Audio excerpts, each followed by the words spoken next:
And we are back here live at beautiful Crime-Free Corner, Arkansas. Bobcat Stadium is our venue tonight, and we've got the captains for both teams getting ready to go out there. As you see, our four-square. Good job by our director, Mr. Colton. I call him C. Diddy. Ladyman, I don't think he's C. Diddy. C. Diddy. I don't think he likes that, but either way, we're going to rock with it either way. Nobody asked him. We just told him. So there you have it. Guys, we appreciate Scott Townsend Jr. and Landon Thomas joining us tonight for the Mighty Manila Lions streaming page. You look at that beautiful picture right there. Love the sunset off in the distance. Beautiful from our field goal post cam. Big thanks to Adam Mountain Man Valance for doing that for us. Go ahead, Scott. I'm trying to look at the captains here. It looks like we're going to have Clayton Crosby and Kurt Overton for the Lions. Out at the coin toss here is the captains at midfield.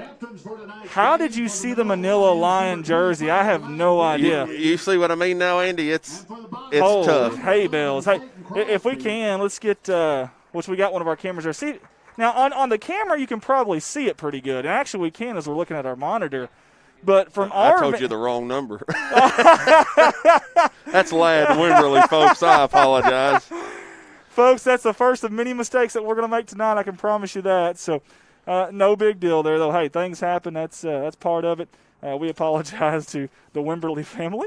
But either way. That's Coach Lee Wimberly's son. Oh, I like Lee. You know Lee from basketball. I sure do, and I got a buddy that I work with that's kin to him through marriage and talks very, very highly of him. And he was very nice. He did an interview with us pregame last year at the conference tournament, if you guys remember that. Hey, guys, we got some football for you tonight. It's conference action. I have not engaged with you guys social media-wise, but it's about to happen here in just a second. The Bobcats will receive the kickoff as Manila defers. You know, you were talking about earlier about getting on the board first, Andy. Yes, sir. The Bobcats are 4-2 when scoring first since Treadway took over. There you have it. That's big-time stuff. So, like it, love it, and we're hoping for some more of it. Now, if you're a Manila fan, listen, you just want to bounce back from last week. Did not have a very good showing, but I promise you they had a tough week of practice, and the boys will be ready.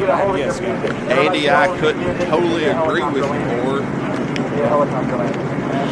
Guys, hey, Bobcats. Officials for tonight's game, referee Floyd Tucker, umpire. Conference play. They lost last week at Osceola 48-12. They're an 8-point favorite tonight. That's the first time this year they've been favored in a game by Hootens.com. Really impressive numbers. You see Growl, the best mascot in state right there on your camera. Really impressive numbers. They had 31 come through the summer workouts this year. And they've been breaking streaks and trends like crazy. They really have very impressive stuff by our Bobcat football program. We apologize. We got so much stuff going on up here in the booth right now. Manila comes in this game. They are 1-2 overall, 0-1 in conference. They lost last week to Piggott 60-6. I know it's a lopsided score, and you're thinking, holy cow, holy spitwads, holy hay bales. But listen, I promise you there was a lot of silly stuff that happened in that game. Not near as bad as the score may tell you. Now, listen, Hootens they're not very friendly with Manila. There's 46 teams in 3A, and Manila's ranked number 43. But listen, hey, great moments are born from great opportunities. And they've got an opportunity tonight to get their first conference win. So they do. And what are you calling this site? Like, that's the first I've ever heard of it. What are you calling it? Hoots? Hootens. Hootens. Yeah, Hootens.com. They are kind of our Arkansas high school football so-called experts, we'll say. So-called experts. And they have gotten they got a lot of workers, a lot of staff, and they pretty much go the entire state. Watching games, getting information. Guys, we're going to do everything we can tonight to keep you in tune with all the other games that are going on in the state, or at least in our conference, if we can. And I think it's going to be I think right now we've got a game that's going on already in Osceola. We're going to take you out to that right now real quick. Osceola 0, Piggott 0. Looks like Piggott's going to take over. I'm sorry. That's actually Osceola in Piggott territory there. As our game is about to get ready, our boys are getting ready to come on out here tonight. As you see Piggott, Osceola there. We'll check in and out of that game here and there for you, just trying to keep you up to date on everything that's going on there. Again, around the conference, we'll check and see if there's any other games that are going on around the conference as well for you guys to see if we can check in on. Again, you see Growl right there. We are getting ready to send out our boys. And I want y'all to notice something that you haven't seen on the field all year. Pink socks. Well, because it is – I was just going to – there's two things. Pink socks, it's Breast Cancer Awareness Month. It is October. However, the other is the big gold Bobcat out there at midfield. Look at that beautiful thing right there. Get you some now. Love it. Absolutely love it. And here's our view back here. Old Man Rivers on that camera, Mr. Tim Earls. He used to climb trees back in the day for a living, so I feel like he'll do a pretty good job. As Dad's out there, we sure appreciate the hard work from him. We noticed the Bobcat coming over here when we were Landon was driving and trying to watch, some kind of the homecoming festivities y'all had earlier, and noticed that wasn't there a few weeks ago, was it? No, sir. No, sir, it was not. And that's something they did for homecoming, and I'm really it looks really good. Yeah, I'm really glad that they did it. I really am, and it's really, really neat. And, guys, we are going to bring the action to you tonight here on YouTube and Facebook. And since this is a collaborative effort tonight, we also want to mention the Manila Lions Streaming Company here. We'll talk about their sponsors later on as well. Scott, tell me a little bit about you guys. How long have y'all been doing this now, and how did it start for y'all? Andy, I got to ask, it used to be the Lions Corner. I don't know if you remember that. Yes, sir, I do. Andy, are they bringing the game ball in? I think they are, folks. You can't see it right now, not yet anyways. Our camera's about to get on it for you here really, really shortly. Ladies and gentlemen, and Revival Flight Helicopter is coming in right about now, folks. Hey, I hope your guy in the tire up there is stable. I sure hope he is too. In fact, I think that's good. If I'm not mistaken, that's one of our cameras right there. You see it go by right there. That's my dad, Old Man River there. Got the hero cam by Ricky Betts right there. Look at all that dust flying up there. Is that dust and grass? Dust and grass and a little bit of everything. Look at that maneuver right there. And that's silky smooth. They're waving at everybody. I like that. Get you some of that, folks. Beautiful, beautiful job there by the Revival Flight crew. Tell me that don't pump your kids up. Man, I'm excited. We didn't have that back in the day, man. We just didn't have that, man. Somebody let a balloon go. I know, right? And that was a big deal back then, I promise you. And you watched it forever. It didn't matter. You called a timeout if you had to. Oh, yeah. Didn't want to miss that. I agree, Andy. Well, Scott, we're getting really, really close here for kickoff. I'm excited. Everyone's excited. You see our boys are getting ready to come out right there. They're in the huddle. I know they're excited to get that bad taste out of their mouth from last week. And here comes our Bobcats. There goes the fireworks, Andy. And there goes the fireworks. They are going off like crazy. Good job by our cameraman Landon Thomas from the Mighty Manila Lions up here with us. That is beautiful, folks. Reminds me of the Sandlot movie when you see the baseball up in the air and they're playing ball in the backyard there with fireworks everywhere. That's all you could see there. Good job by Corning. I don't know who was involved in that, but thank you. Fight song's playing. The Manila Lions have ran out too. They're ready to go. Let's play some football, Scott. Andy, I agree with you. I talked about first thing I got here tonight, beautiful weather for football. It's football weather. I love it, man. It really, really is. You're not kidding. It's definitely football weather. You see Corral. We're trying to do everything we can to get that young man somewhere next year. I feel like he could be a mascot in the college level. I really do. If anybody could help us out with that in any way, shape, or form, please do it, and please let us know. And, again, there is going to be a scout tonight watching this game. I can't say where or who. But I did talk to that person this week, and there will be a scout this week watching the game. I will try to engage with you guys tonight. I haven't done a very good job of that at all, and I do apologize, but I will get on here and start engaging with you guys a little bit. Guys, here we go. We're getting ready for the kickoff, the first home conference game for the Bobcats. It's homecoming night. Here we go, and we're underway, Andy. It's time. There we go. Kickoff. Up back catches it. He's got a lot of room. He's still going. That's Grubb. And knocks a guy down there. Great job by Grubb. Here we go. Grubb there just lowered his shoulder, gained an extra couple yards out of it. I believe I met this kid after the last game with a colored hair. Well, that's Amaker, but no, it looks just like Grubb. They're small guys, and they're not afraid to hit somebody. Pack a punch. Pack a punch. I like it. That's a really good line. I may steal that from you, Scott, if that's okay. Holy hay bills. Packing a lunch. We can co-sign this, Pack a lunch. Pack a punch. Let's hope the Bobcats pack their lunch here if you're a Bobcat fan.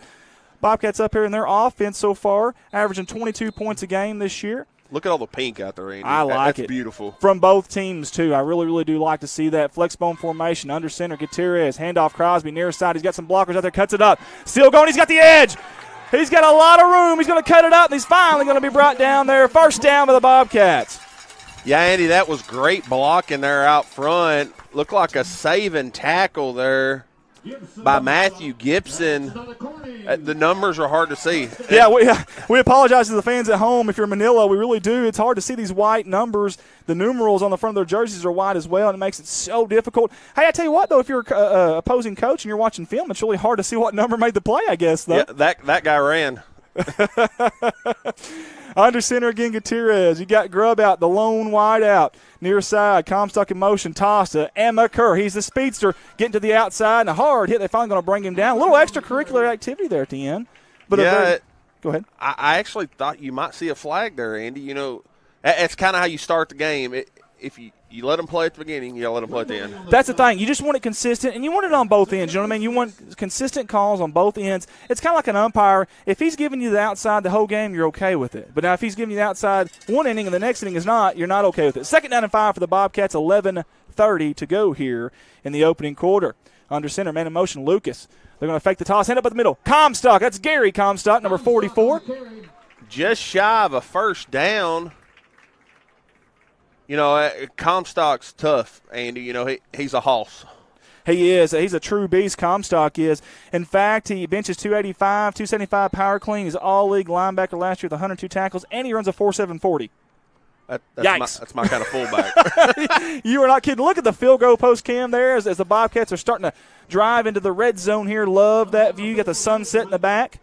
We've got an official measurement here as we'll get our cameras on that to see how close we can get. You know, where the official on the far side there, it looked like he was a good yard or so short, but you got two people spotting the ball across, two officials. Yeah.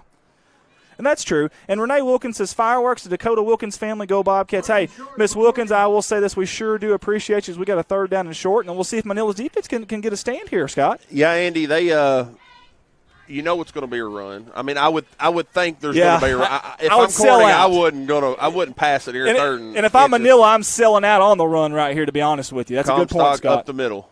We'll see what happens here. Oh, keeper, they faked it. Gutierrez up to the front, and somehow he got a little opening there and gets the first down. Good. Yeah, Andy, that's a nice run there. That's going to be tackled by Ladd Wimberly. He was our captain for tonight for Manila. Hey, good job by Gutierrez getting through there. Hey, just sneaking behind that big Corning Crushers offensive line. Give them credit on that play as Chad Edwards and Josie Woolard and Lonnie Jordan says, let's go Bobcats. And Ariel White says, go Bobcats. Levi Adams is also tuned in with us. Thank you guys so much.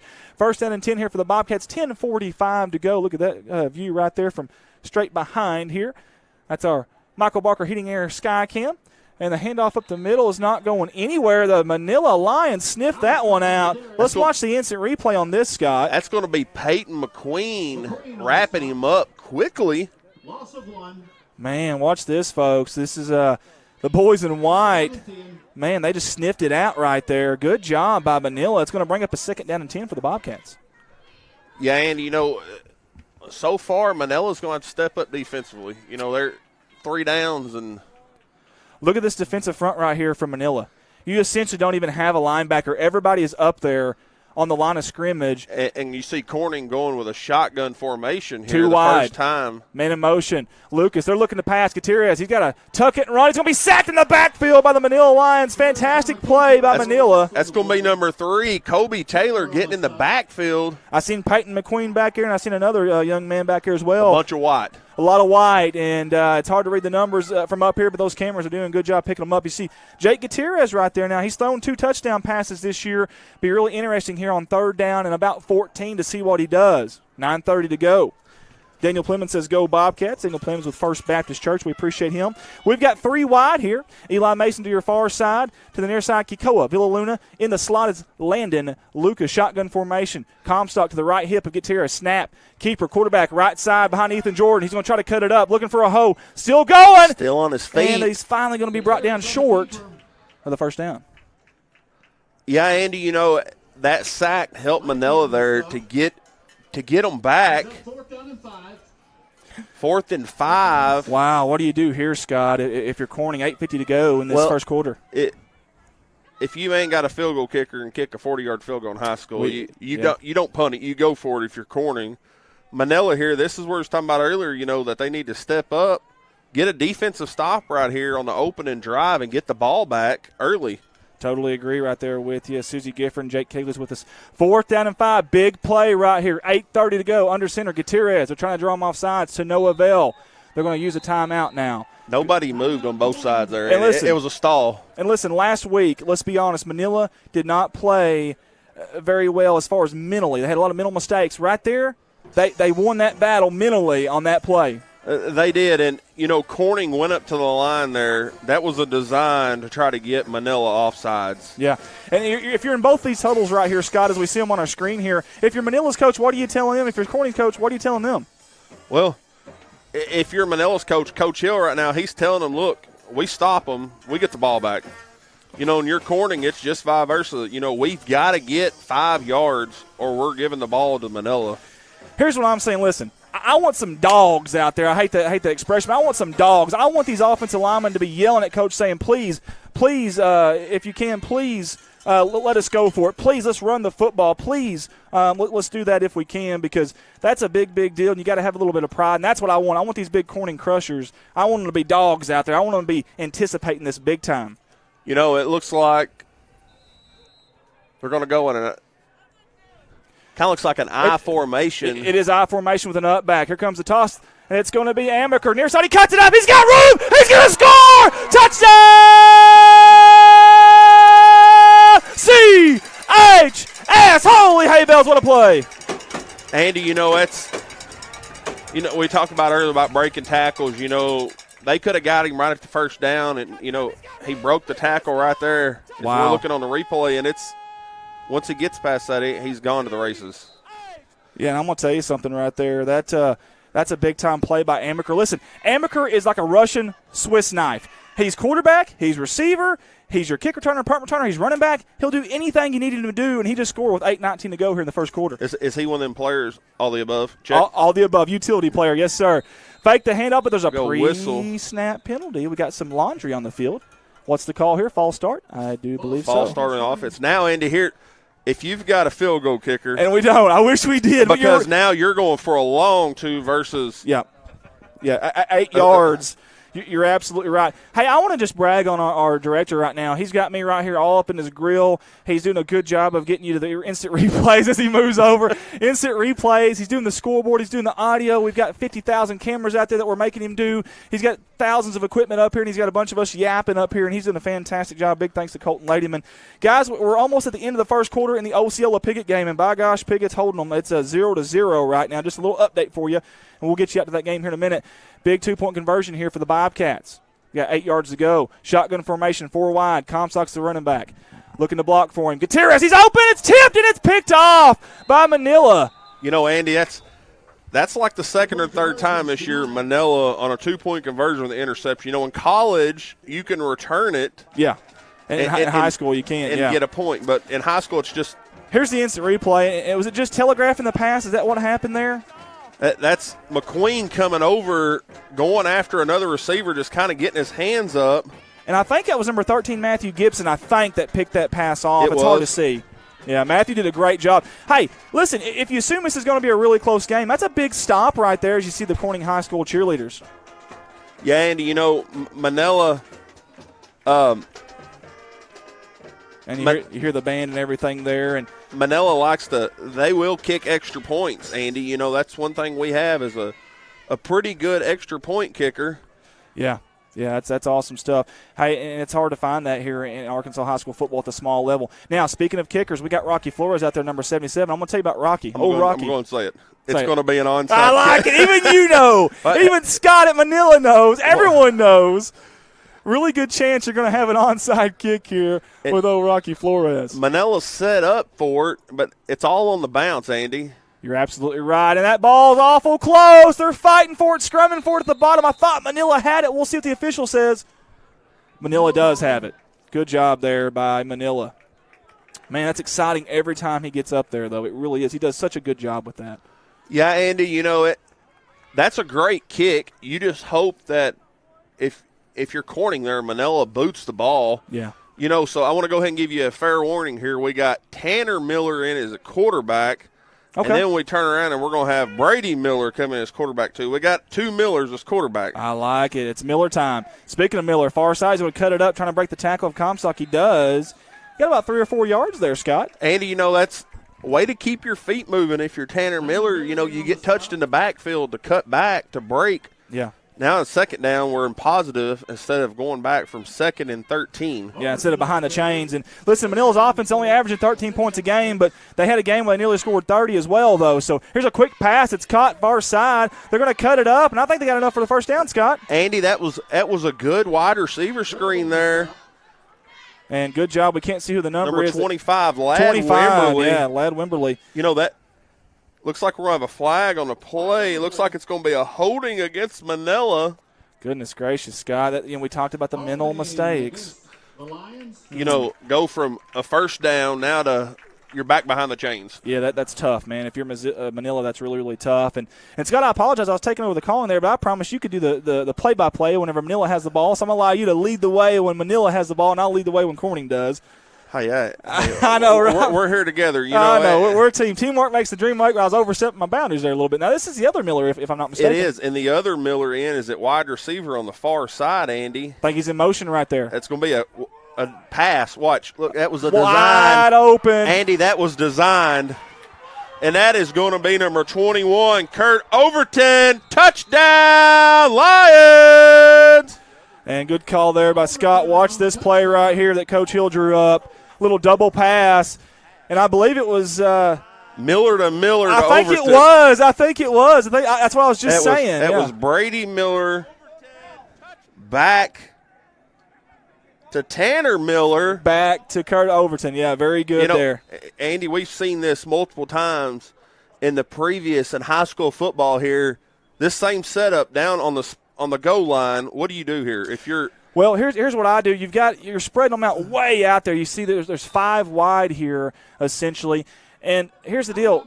You can only have 4 off the line, so one of those guys is ineligible. Now, I didn't see we got a big door here in our way, and it's really hard to see that far into the field there. As Dad's over there on the Michael Barker Heating and Air Sky Cam right there with you. He might have a better view. But it's really interesting here. If you spread them out, I like the quarterback draw is what I like. Well, quarterback keeper up the middle. Andy, if you got a great offensive line and everybody blocked their man, there's not enough people to get to the quarterback. That's very true. But you got to have a quarterback that's going to be quick and get out.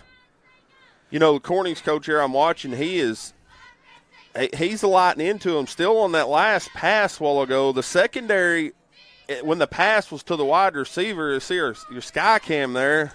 Yeah, that's our Michael Barker Heating and Sky Cam. That's Old Man River up there, and he put a hat on so I wouldn't make fun of his bald head. I don't know if he can hear me. I'll see if he smiles after that. There we go. And we got another camera right there on the end zone there. We'll give you a few different views here. Good job by our director, Colton Ladyman. Again, here we go, Scott. I'll allow you to take over. It's going to be the 2-point conversion. Andy, it's the same setup as a while ago. You know, I'm trying to count people on the line. Everybody's trying to play man-to-man here. See, look at that. Wide open was McQueen. Here's a flag come in late over here. And we'll see if he was eligible. Let's hit a replay real quick. Is it illegal formation maybe? You got to have 4 off the line of scrimmage. I'm curious of where the receiver came from. If we can watch on the instant replay here real quick. Who was the receiver that caught that? Scott, I didn't see. Was it McQueen? He would have been was he a tight end in that? But that's the thing is how many people – an eligible receiver downfield. Well, yeah. Here's the deal. You only have 2 on the line out there. If you have one on the line that's on the opposite side, that person's ineligible. And I think that was the one who caught it. That's what I was trying to get at. You got to have 4 off the line to be eligible, 7 on the line. But if you got, let's say, a tight end that's on the line and you got a receiver that's on the line, not off the line, that tight end is not eligible. And I think that's what happened right there. And, you know, in an official point right there, that's a quick call. It's either – eligible or ineligible. And that's a hard job. I would not want that. I really wouldn't, Scott, because that's tough. And they hurried up there to run that play, and then you got to sit there and kind of count and look. And is that guy is he on the line? Is he off the line? It's really, really tough. Well, Andy, here's the same situation a while ago that Corning had. Corning had a 2-point conversion from the 3-yard line, now back to the 8-yard line, and Manila's got one of these crazy setups again. I didn't see this last week at all from Manila. I really didn't. Almost the same play. They're looking for a double pass. Left-handed. It's going to be brought down by Grubb. Great job, but there's a flag late. Is it going to be a face mask? Yeah. As you see Jordan Grubb right here coming on our screen. That's a face mask, Andy. So now they're going to go back to the 3-yard line again. Is that right? Yeah. And try for a 2-point for the third time. Well, I think face mask is personal foul, so it's half the distance to the goal. And if you're at the 8, I assume you're going to be at the 4-yard line. I don't know that for a fact. But here's the deal. It's like a tennis match, back and forth, left and right. It's Andy, crazy. This might be the first time I've ever seen 3 attempts for a 2-point conversion in a row. That's a pretty good point there that Scott makes. That's really, really good, and you're right. Here comes a third. We'll try it again. Look like at the 5-yard line. Now, if you're Manila, what do you do here? Let's just get the play off if we can. Let's just have a clean play, whatever happens. A normal set, it looks like. Good job there. And looks like at Overton. No, that'd be number – I can't see the number either, but that was Gary Comstock. I can see the number in black. He did a fantastic job there. Looked like Kobe Taylor from Manila. You see Gary Comstock right there. I'm going to tell you something. Gary has got 48 tackles on the year, 2 forced fumbles, 4 tackles for loss, 1.5 sacks, an interception, has 225 rushing yards and 2 touchdowns. Now, that is a stat line right there. Yeah, Andy, that's he's playing both ways. I want to brag on someone real quick. That camera right there, Old Man River, is doing a fantastic job. We think we found a new home for him. Adam Valance usually mans that. Adam couldn't be with us tonight, but he is. Old Man, there he is. He's doing a good job. Flex the muscles, Dad. Can you flex them? Give us a little flex. Can he hear us? I know he's ignoring us, isn't he? Look at him. He's like, you got to be kidding me. He's like, is anybody watching? Can I hurry up and get a flex in? He's doing a great job up there. He's stuck. We unhooked the power, so if he thinks he's getting down, he's wrong. But doing a great job. We got 7:36 to go here in the opening quarter. And, guys, we'll get you out to a little bit of that that Piggott Osceola game, which is still scoreless in the second quarter with 8:35 to go. Our friends over at Seminole Nation, we're going to get on there and check that out. We got a couple of good games already early on here. Andy, you know what?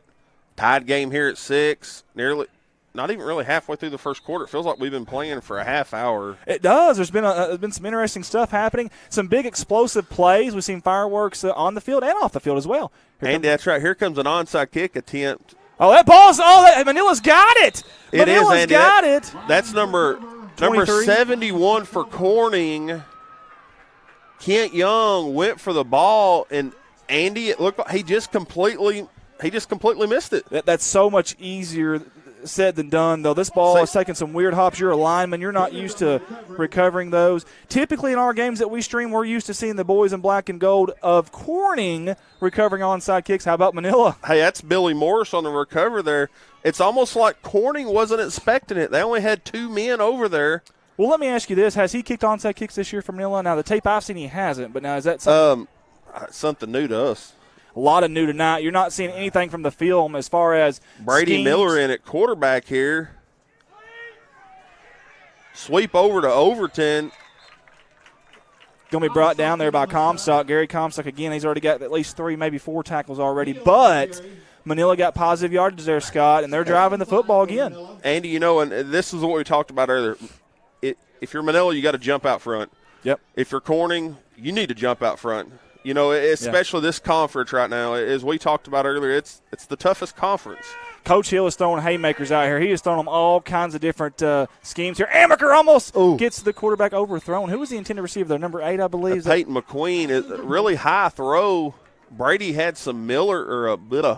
Miller had some pressure on him. Yeah, let's watch this instant replay. You've seen Amaker from the near side defensive end spot right there, and he was coming in a non-touched. No, I'm sorry. I think that was actually, that was number Amaker. 1, Amaker. Yep. I thought it was 7 there for a second, Landon Berry, but no, that was Amaker. It's going to bring up a 3rd down and about 5 to go with 7:01 here in the first quarter in God's country. Hey, we got a fun ball game here for you.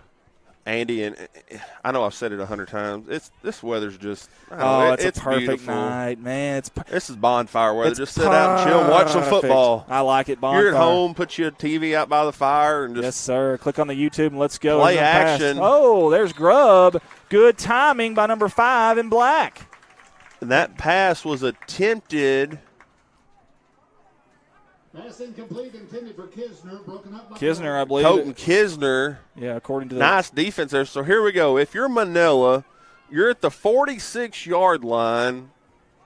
What do? You pin Corning back with a punt here? I know they've been doing these trick plays, but here's the thing. You got a quarterback that I feel like's mobile. If you're going to spread them out and let a little bit of a quarterback keeper here. I don't think Corning's expected that. They haven't seen it. This defense for Corning only giving up 24 points a game with the teams they played. They shut out Yellville, only allowed 11 yards passing versus Salem. Obviously, Manila's already got that tonight. And they forced 5 turnovers. We're probably going to have a timeout. Manila's going to call a timeout here. That's their second timeout.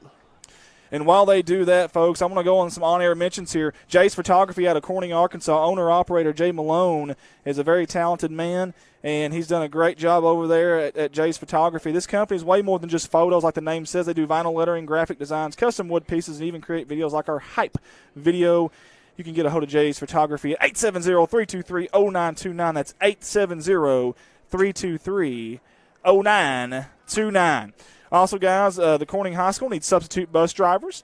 Again, substitute bus drivers needed at Corning High School. You can contact Ralph Morrow, 870-378-4064. That's Ralph Morrow, 870-378. What was that number? 870-378-4064. And got a lot of excitement so far as Donna McFarland says, go Lions. Gina Jones watching. D.T. Bryce says, go Bobcats. And Michael White's on, Dana Brown, John Day, Donna McFarland. Pamela Reed said, way to go, number 44, Gary Comstock. Big fourth down right here. Cindy Eddington says the same thing. Number 44, Gary Comstock is the best. Here we go, Scott, take it away. 4th and 5, Andy. You know, Brady Miller is at quarterback. McQueen in motion. It's going to give to Overton on the sweep. He's getting to the outside, and I think he gets enough. We got a late flag. The quarterback was back here in the ground in the backfield. Parker Davis on the tackle, by the way, out there in the flats. Again, letting Scott here take over the play-by-play on offense when Manila's there. But that's the head official throwing the flag late. Usually holding, but we'll see. And it's going to be holding, and that's a tough break for the Manila Lions. That's the second one, Andy, on a holding, and you get a first down. Man, that's tough. I hate that for anybody when you do such a good job offensively. Your blockers out there in the boundaries are doing a good job, and then it's brought back because of holding, which I'm going to be honest with you, Scott, that was a late call, so it was probably an irrelevant holding over here on the near side that didn't even matter. No, and if you're an offensive line and you're going to hold, don't do it away from the ball because the ball's not coming anywhere close to you. Yeah. Let him go. Yeah, let him go, man. So now if you're Manila, you have to punt the ball, Andy.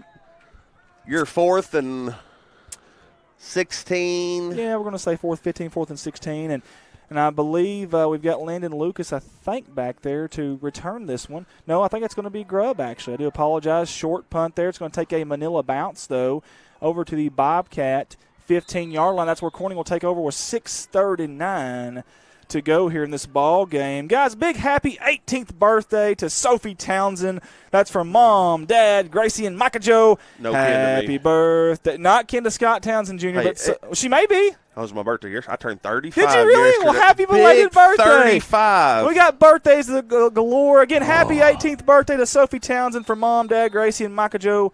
We'd sing happy birthday, but they'd kick us off air here, to be honest with you. 6:39 to go. Play clock's at 17 seconds. Now the Bobcats have got to see that as they kind of nonchalantly walk up there to the huddle, down to 12. Andy, you know it. Corning's just got a big hit up front there by McQueen. You know it. I come up here a few weeks ago and did the Corning game with you, and Corning. If you're Corning, you got to stick with your bread and butter. I mean, you don't want to. Just because it's a tight game, don't try to change anything dramatically. Well, we had a big touchdown pass last week. I think it was like a 47-yarder against Osceola, and just wide open was Grubb. But now, listen, they're 4 of 25 overall passing this year. They've got 2 touchdowns, but they've also got 3 interceptions. So you're right. They're ground and pound, 3 yards in a cloud of dust, the kind of the old Bobcat way, if you will. And we'll see what happens tonight. But so far, that's kind of the identity they're trying to get here. Flexbone formation, Grubb to the near side, he's split out. Manila's center packed. Right in the middle, Andy, there's no secondary. Play action, going for a pass on the flats. He's got Grubb. It's caught near sideline. He jukes a guy. Still going. Finally brought down in Manila territory. First down by the Bobcats. Andy, that's going to be Billy Morris. I don't know if we're going to have a replay on that. You see he slips. That's awesome, the play action. And listen, Gutierrez has got to get out in the flats. He's got to turn his hips, turn his body, and get that throw. Good catch by Grubb with his hands. Kid doesn't need gloves. I like it like a Matt Carpenter style. By the way, keep us updated. Cardinals, Padres, big game tonight. Oh, Padres by 3. Oh, come on, man. We have got to quit letting this guy in the booth. I don't know what's going on there. 5:33 to go. First down and 10 for the Bobcats. Gutierrez under center. Handoff Crosby near side. Ethan Jordan out there blocking for him. He cuts it up, finds a seam, trying to break tackles. And speaking of breaking tackles, Crosby coming into this game with 24 broken tackles in 3 games, number 11 in black. That's awesome stuff. Go ahead. Brent Wilson there on the wrap-up. You know, that's another one of them tackle saving for a first downs. Yep. Andy, a while ago we were talking about, getting back to your bread and butter, and then Corning pulls a play action out. And yeah, I totally agree. 50 yards down the field. Yeah. Second down and 3 here for the Bobcats. They're storming in Manila territory. Again, Grubb is your lone wide out to that near side. Handoff up the middle. And they got some good block and good push by those Corning Crushers up front. Looks like it's going to be just shy of the first down. It's awful close. You're right, but I think he is shy. It's going to bring up a third down. You see Comstock and Lucas there. And Crosby. I'm going to tell you something, that backfield is legit. They're stouter than a Johnny Cochran law firm. That's right, Lucas, the law firm of Crosby, Lucas, and Comstock. If the projected point spread don't seem legit by the fourth quarter, you must have quit. Case closed. 4:24 to go here in God's country. Andy, I'm sitting here looking at the Piggott-Osceola game. They're 2 minutes from halftime. And still 0-0, deadlocked over there. Give Piggott a lot of credit in that game. We've got time out for an official measurement. Again. It's 2 of them. Let's keep a tally on official measurements tonight if we can. And 2-point conversions if we can.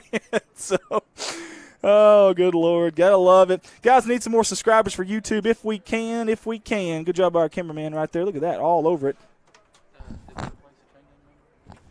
I don't know. Colton's asked me if they replaced. That's a Bobcat first down.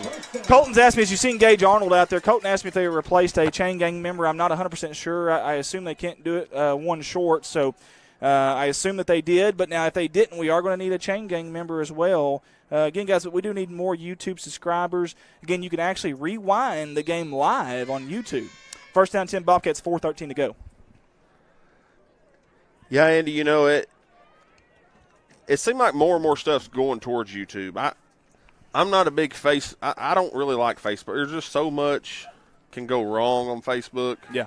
Keeper up the middle, Gutierrez, and there was a big old bodies up there that he was bouncing off of in white jerseys and black jerseys, but it's a positive gain. It'll be Josh Evers for the Lions with a tackle. Looks like a gain of about 4. Guys, we want to say thank you guys for tuning in and spending your Friday night with us. You could be anywhere else, but you're spending it with us, and that means an awful lot to us. Thank y'all for choosing to tune in and spend your Friday nights with us. Hopefully it's entertaining. Hopefully it's good. Hopefully it's good quality. And right now, so far, we've got a really good football game with 3:29 to go here in the opening quarter. Yeah, Andy, I'm trying to get some 0-0.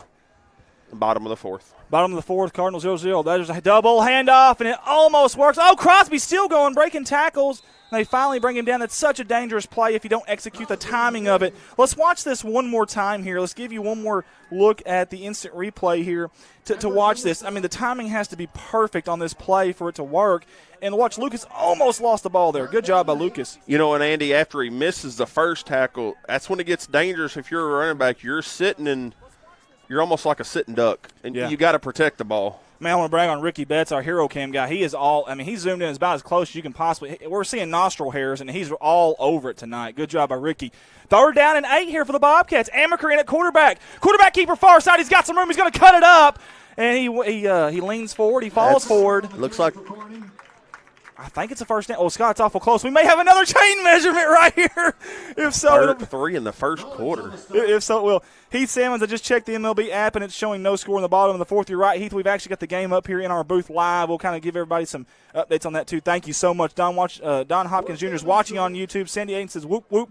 Guys, we've got a 4th down and 1. Big-time play here for both schools with 2:05 to go. I got Sherry Baker said go Lions. Ronnie Warren says go Lions on our social media. So hey, Sherry, thank you guys for tuning in over at the Mighty Mill Lions Facebook page. We appreciate you guys. Big 4th down and 1 right here for the Bobcats. Under center, handoff, Comstock up the middle. I think he's got enough. Andy, he does. That's move the chains. Andy, you give Comstock the ball. If you need a short, just let him lower his shoulder and if you don't get out of the way, he's going to move you out of the way. Hey, when you need something done, call on Comstock. That's what you do. Call on Comstock. Number 44 in black is probably going to get it done for you more times than not. Very good. He's a very good fullback, very good running back, but, man, I think he's a better linebacker. He is unbelievable at that linebacker position. Really, really is. As Annette Duck is watching with us, Bill Storms also, Michaela Morrow. Thank you so much, Andy, and the rest of the CSR. Y'all are lifesavers. I'm very thankful y'all broadcast is homecoming tonight. You're very welcome. First down and 10, Bobcats, 1:20 to go. Man in motion, and we got a pre-snap penalty. False start. Look like either against Comstock or Lucas. Looked like Lucas tried to go forward before the snap. Yeah. And that's where you just get a first down. Now you're – Yeah, this is the exact problem we had when we played Cave City. The score looked lopsided, but it really wasn't. The game wasn't in general. It was just how things were working for us. And, as far as untimely penalties, and, folks, we've got a moon that I'm going to show you here in a minute. I don't know if it's a harvest moon or not, but you got to see that. That may be an omen as you see the cheerleaders going at it there, and they're loud and proud for this game. Eli Mason's going to go back to the far side here. Flex bone formation, Grubb, near side wide out, man in motion. That's Crosby. Fake the handoff. Play action. Gutierrez looking to throw. He's got a man. That's going to be grabbed. He's going to be caught. What a catch coming back to the football. He's alive. He's number 5. Jordan with a great hand. Sticky hands, Grubb. Andy, and as big of a gain as that was, and it's you seem like it was like a 20, from where it was. Yeah. Did they have – Well, here's the deal. He rolled out. When he play action, he rolled out probably a good 10, 12 yards back there. And then, of course, the receivers coming back, the ball was thrown a little bit underneath, which is probably a good thing. If not, it might have been intercepted. Second down and about 3, maybe a long 3 here with 17 seconds to go. Corning can run the clock out here if they want. Fake the handoff. Quarter. Gutierrez up the middle. Quarterback. I don't think he got it, Scott. I could be wrong, but I don't think he got it. 5 seconds to go here, and that's going to be the last play of the first quarter. Folks, we have played one here at Bobcat Stadium, and look at that, folks. Great game, great visuals, great sights, and a great-looking moon there. Don't know what kind of moon, maybe a harvest moon. It's got a little bit of a red glow to it. And that might be a good segue. The red glow might be a really good segue to this right here, folks. The red off of that moon, and we're going to take you to the red off of the Piggott Mohawks as the Piggott Mohawks and the Osceola Seminoles. Look at that, folks, 19.2 to go there. It's a live look-in at our friends over there at Seminole Nation. Live look-in, 0-0, and I can't tell, Scott, who has the football there, but someone's in the red zone. Piggott just got pass interference way downfield, and if they didn't get pass interference, Osceola was going to score right before the half, but 19 seconds and 87 yards to go. Wow, that's an interesting football game right there that you're seeing on Seminole Nation. Again, a partner of ours, we told them we'd be doing some in-game breaks this year, something a little bit different that we didn't have for you last year that we wanted to give you. And as our second quarter is about to get off here at Bobcat Stadium with the Bobcats driving, and it's going to be first down and goal. And you see Coach Larry Treadway right there, that man with a black C hat right there to the right of your screen. Coach Larry Treadway is in his 46th year overall, second year at Corning, a Newport grad from 1968. There's the cheerleaders, very loud and proud. We sure do appreciate Coach Treadway and everything he's done, everything he's meant for this town, this program. So Corning did pick up the first down there at the end of the quarters.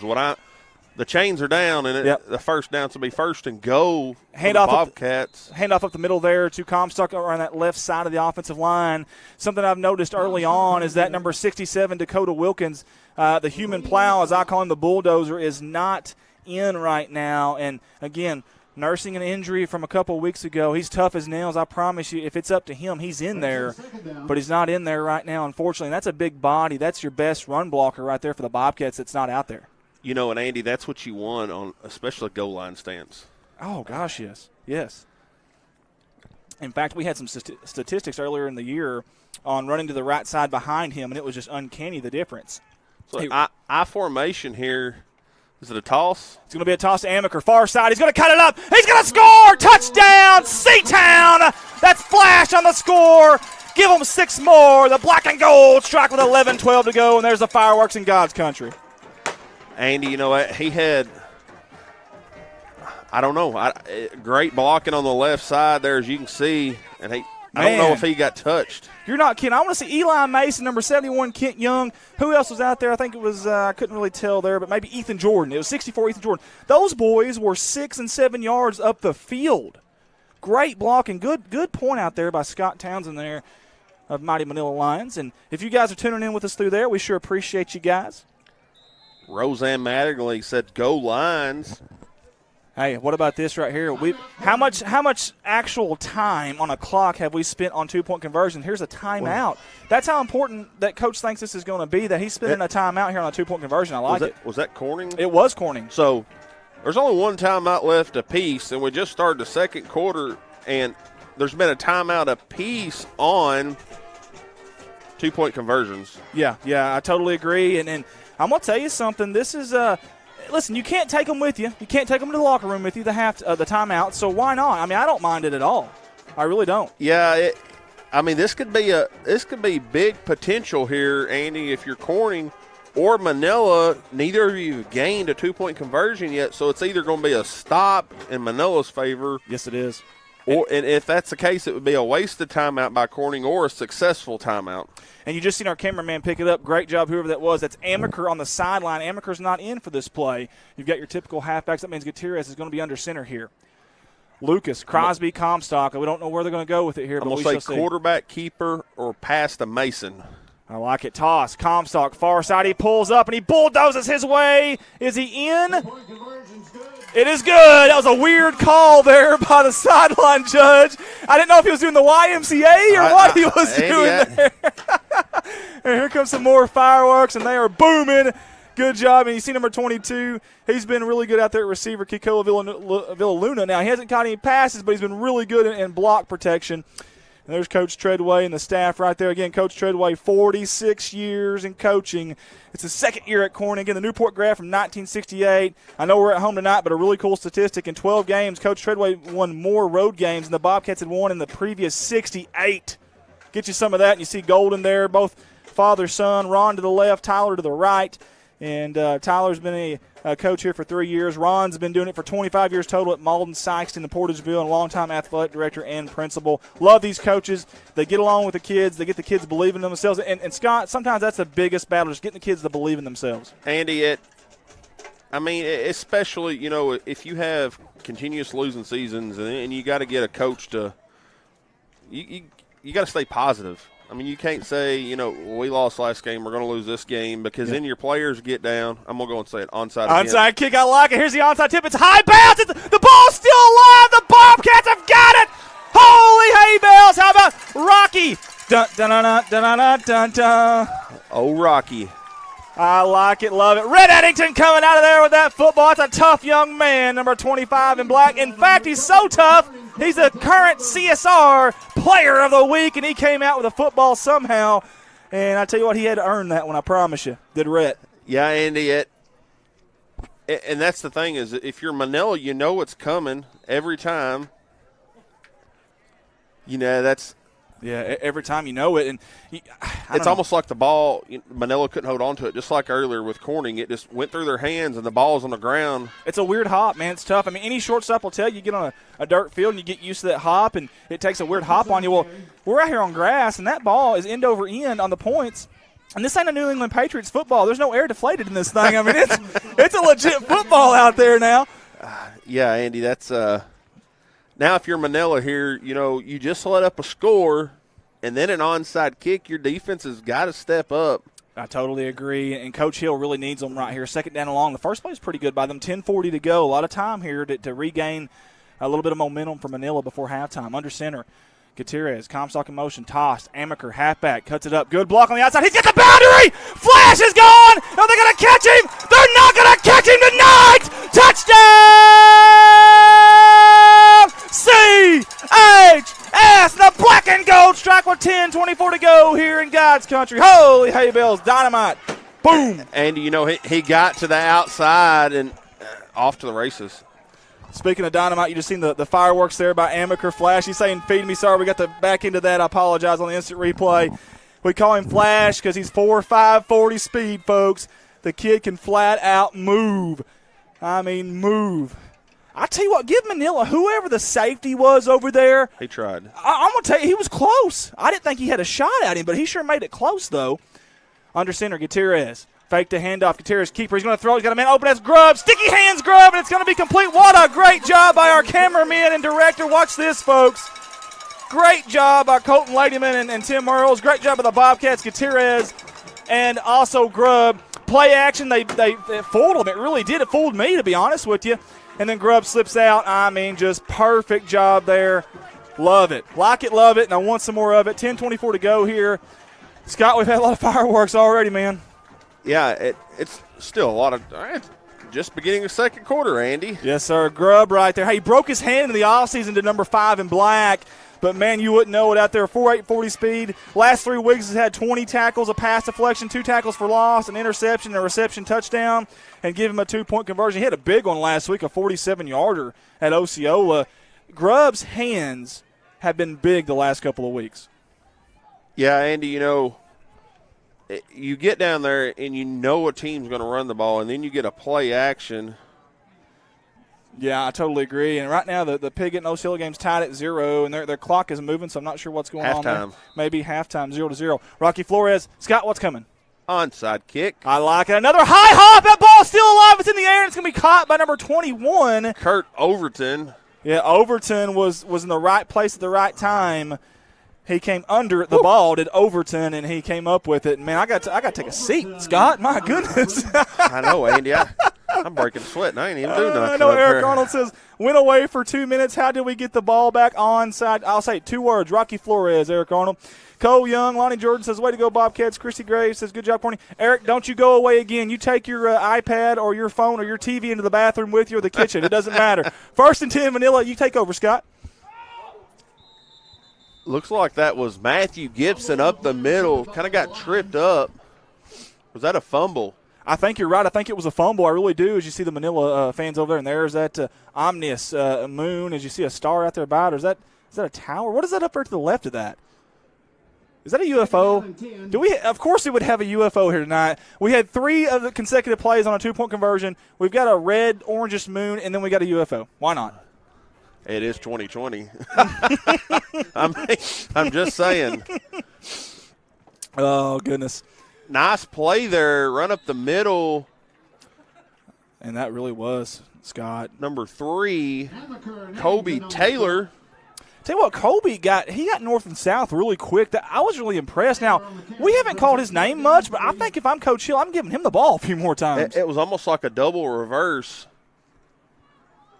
And I'll tell you what, how about that Bobcat defense right there? Big number 67, Dakota Wilkins, and Gary Comstock and Clayton Crosby. Big 6'7" right there. Strongest Bobcat we've got with a 330 bench press, 305 power clean. Dropped 25 pounds in the offseason. That's a tough young man right there now. And, it's like Manila tried to run the same play twice in a row. That's tough. It's hard to do in high school. Gus Malzahn used to do it at Springdale. He would run it 5, 6, 7 times until you stopped him. And that'll work at some places. I don't know about Manila and Corning, though. I don't think it's going to work there. Negative, sir. Negative Ghost Rider, says Scott. Hey, Scott, big 4th down here with 8:45 to go. Get the ball in there. 4th and 5. Scott's asking for a pass from Manila. We shall see. Haven't seen just a couple of them. Pre-snap penalty or timeout? What do we have? Looks like we'll have a timeout, Manila. That will be their 3rd and final timeout of the first half. Good job, Scott, keeping up with that. Hey, big news here I need to talk about, okay, guys? The census, and actually for Manila too. This goes for both cities, okay? Now listen, the census has to be filled out before the 5th, before October 5th. That doesn't give you much time, guys. Get that thing filled out. Now, I don't have official numbers on this, but from everything I've heard, approximately $3,300 per person for the next 10 years. Guys, get that filled out. Google Census Bureau or drop down by the city halls at both places. I promise you, if you don't have internet, if you don't know how to do it, I promise you they'll get it done. Somebody will help you. You probably had something mailed to you. Please fill that out at both towns, Manila and Corning. 4th down. Here we go, Scott. They're going to punt, it looks like, or is it going to be a fake? I'm going to say it's going to be a punt, Andy. There it is, end over end. It's going to bounce up to Grubb. Is Grubb going to take it? He finally does, on the ground. Makes one guy miss. Cutting up far side. He's got a lot of room over there, Scott. He's got some blockers. Grubb's still going. Amaker. He cuts it up. Amaker's blocking. Grubb's still on his feet. Makes a guy miss. Finally brought down in Manila territory. Holy hay bales, what a play. Yeah, Andy, that That was a great punt return and great blocking off to the left side. Man, watch this block by number 1 over here. Got one there and say, hey, I want another one. Gets him another one. Look at Parker Davis coming from nowhere. Great effort by the Bobcats on special teams. I'm going to tell you the truth, Scott. I don't know how else to say it. We stunk it up on special teams last week. We really did. And I like to see the fight in the special teams this week. I love it. Well, Andy, to me, special teams wins you ball games. I could not agree more. Look at Osceola. I mean, they are so good on kicking, kick coverage, punt returns. It's amazing. It really is as the Bobcats take over with 8:20 to go here. Snap out of the shotgun. Oh, they bump into each other. Quarterback keeper, Gutierrez. He's being ringed around the rosy there. He's going to be brought down. Good tackle. Who was that, Scott? Looks like it's going to be number 8, Peyton McQueen, on the wrap-up. Ka-chow. Was that kind of maybe some confusion there? I think so, but, man, call him Peyton McKing because he was the king out there. Ka-chow on that play is McQueen. Call him Lightning. He looked like Thunder, though. He brought down the Thunder. My goodness, like Thor. He just threw the hammer down right there. Hey, yeah. Right now, Manila needs a break on something. Samuel Ladd, listen, just because you use facts and scientific data to trump us, it's not cool. He said, Andy, that is Mars next to the moon, not a UFO. And the ball's on the ground. Who's got it? I believe the Bobcats do as our – Amaker's going to recover his – Oh, whew. That's Mars. I didn't know that. Gosh, Samuel, you could have just let me have my night. No, you got to correct me. You got to be right. You got to use things like facts, scientific data. I thought it might have been Snickers, not a Mars bar. Yeah, I know, right? Yeah. Hungry? Why wait? We should get some money from that advertising for Snickers there. Hey, that's a perfect Mars commercial. Yeah. Look at that. That moon is shaped like my head. It's a little bit big and odd shaped. 3rd down and 8 to go, 6:50 to go in the game. Is that why we don't have the overhead camera tonight? You're absolutely right. Fake it. They're going to be a keeper. Gutierrez, he's going to be wrapped up. Good tackle there. And that's Lightning McQueen again. Ka-chow. That's number 8. And I'll tell you, we've called McQueen's name a lot tonight, Scott. Andy, he's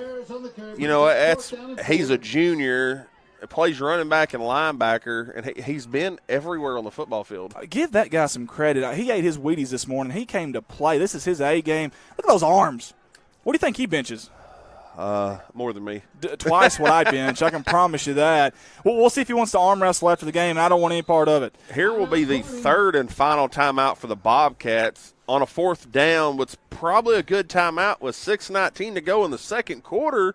Again, we talked about you can't take them with you, obviously. So you can't take them with you. So why not? Why not do that? Why not call a timeout? It's obviously a big play here. Good job by our cameraman and our director right there. We've got some of the best staff here tonight. We got the guys from the Mighty Manila Lions. They're doing a great job, Landon and Scott. We've got Colton, Dad, Tim Earls. We've got Ricky. These guys are rocking it tonight. This is a really good stream, and I sure appreciate you guys. We've got Amy Bruton on. Teddy Brownie's watching. Heath Simmons. Y'all need other game scores? I got them. Bring them on, Heath. Bring them on, baby. We love it. Brian Emmons, we ran the same play 8 times playing Highland in the snow back in 1994. Larry Hollis ran it in and fumbled in the end zone. No, Shane Taylor recovered for the score, though. There was a happy ending there. I thought that was a really sad story. Kathy Bieber said, the accidental Bobcat friends from St. Louis is back. Go Bobcats. The Beavers are back. We're bringing the Beavers back. Ow. Yeah, they're back. Love it. 6:19 to go. 4th down, big play. Hey, 4 wide, shotgun formation. Comstock to the hip. Quick pass to Ambercurt's on the ground. You got to get it. That may be a fumble. They're going to call it incomplete, and it's going to be a turnover on downs. Give Manila defense credit. Andy, that's a big stop here. Manila needed a break, and that might be the break. You see Coach talking to Gutierrez there. Hey, give him a little bit of pat. That's a tough throw. That's that tweener, that in between where it's not a solo cut pass like the beer pong, if you will. It's not a hard pass. It's a tough one right there. You almost wish it was closer or further away. If you're a wide receiver, you're running trying to catch it. You don't see nothing upfield. Yeah, it's tough, man. Yeah. And look, we're not making excuses. And 4th down especially, you got to try to catch it and get up there. That's a good point. And the safeties here are a little bit confused for Corning. Grubb finally finds a man. He's going to be almost picked off and almost caught.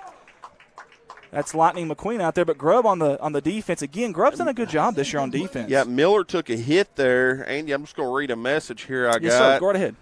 October 9th is going to be senior night at Manila. Football homecoming will be October 16th Awesome. So we'll play Palestine Wheatley for homecoming and Harrisburg for senior night. Palestine Wheatley coming up here. Hi again. What date was that one more time for senior night for Manila? It's going to be October 9th if you're a Manila fan, senior night for Manila. And then October 16th will be homecoming. There you go. Look at the dancing in the backfield, but the Bobcats going to bring him down. That's Landon Berry. Overton somehow got to the line of scrimmage.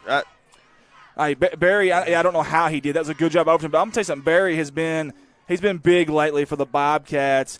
I mean, it's just Salem. Just take Salem for example. He had 9 tackles, 2 QB pressures, a tackle for a loss. I mean, number 7 in black. He darn near won our Player of the Week last week, I believe it was, or no, 2 weeks ago against Salem. He was just making some really timely tackles for us, and we love what number 7 in black's doing. But like you said, Overton, man, he was everywhere on that play and nearly got away. 3rd down and long. Scott's engaging there with some folks, so I'll take over here for just a second. Shotgun formation, play action. Going for the pass. It's a slant. Almost caught. Diving attempt by number 15, and you've seen that was Swint on the coverage. Now, 15, I believe, is Trevor Brooks. Now, you can't blame Trevor there. The ball was a little bit low, a little bit ahead of him. I want to talk about number 10, Swint, though, for a second. Swint last week, I'll be honest with you, he had a couple of plays where I'll just be honest with you, it was tough with that OCL of speed. Right there, he was in really good position there. He was not going to get burned this week. Good job by number 10 in black. I like it. Here comes another pass. It's wide open to the far side. They catch it. They definitely got a first down. Swint's going to bring him down. So is Grubb. First down for Manila. Big play. Let's watch that one again. That's going to be number 20, Brian Neal. Complete to Neal for a first down for the Lions. Wow. Watch this. I mean, he's wide. There's nobody over there. Then it's a foot race at that point. Good effort there by the Bobcats, but give Manila credit there. Coach Hill drew up something, and it worked. Yeah, Andy, that's, as we're sitting here looking at the time, 5:15 to go here in the second quarter. It's a big drive, Scott. We got what do we have here, official timeout? Corning's coach is wanting to talk to the official. Is he trying to say that he came off the sideline? Or that maybe he wasn't set? What are we trying to say here? It was really interesting. I never saw who was it again? It was number 20, Brian Neal. I never saw where he came from. I really didn't. Now, if you're watching YouTube, you can actually rewind it. But I never saw where he came from, and neither did the Bobcats. Yeah, like you said, he was literally wide open, like no one within 10 or 15 yards. Oh, look at the form by Coach. That was a nice form there. I mean, can Coach be a flag football quarterback? That was impressive. So what do you think the official said there? I think he's get to the sideline. Let's go. I think he's asking, say, hey, what place should I eat at after the game? Hey, how's your family? Well, see, now here's Coach Hill you see on the screen is trying to. He's trying to figure out where to eat at, too. And he said, listen, if you're going to tell him, you got to tell me. Where are we eating at? Yeah. That's what's going on here, I guarantee you. Or they could be talking about the UFO. Mars. They could be talking about Mars. So now there's a pointing match here, and we don't know what's going on. We're ready to settle it in the Thunderdome. 2 men enter, only 1 leaves. Coach Hill's not happy either. I don't know what's going on. There's still no official word from Mr. Whitehat. Looks like the play's going to stand. I think it is.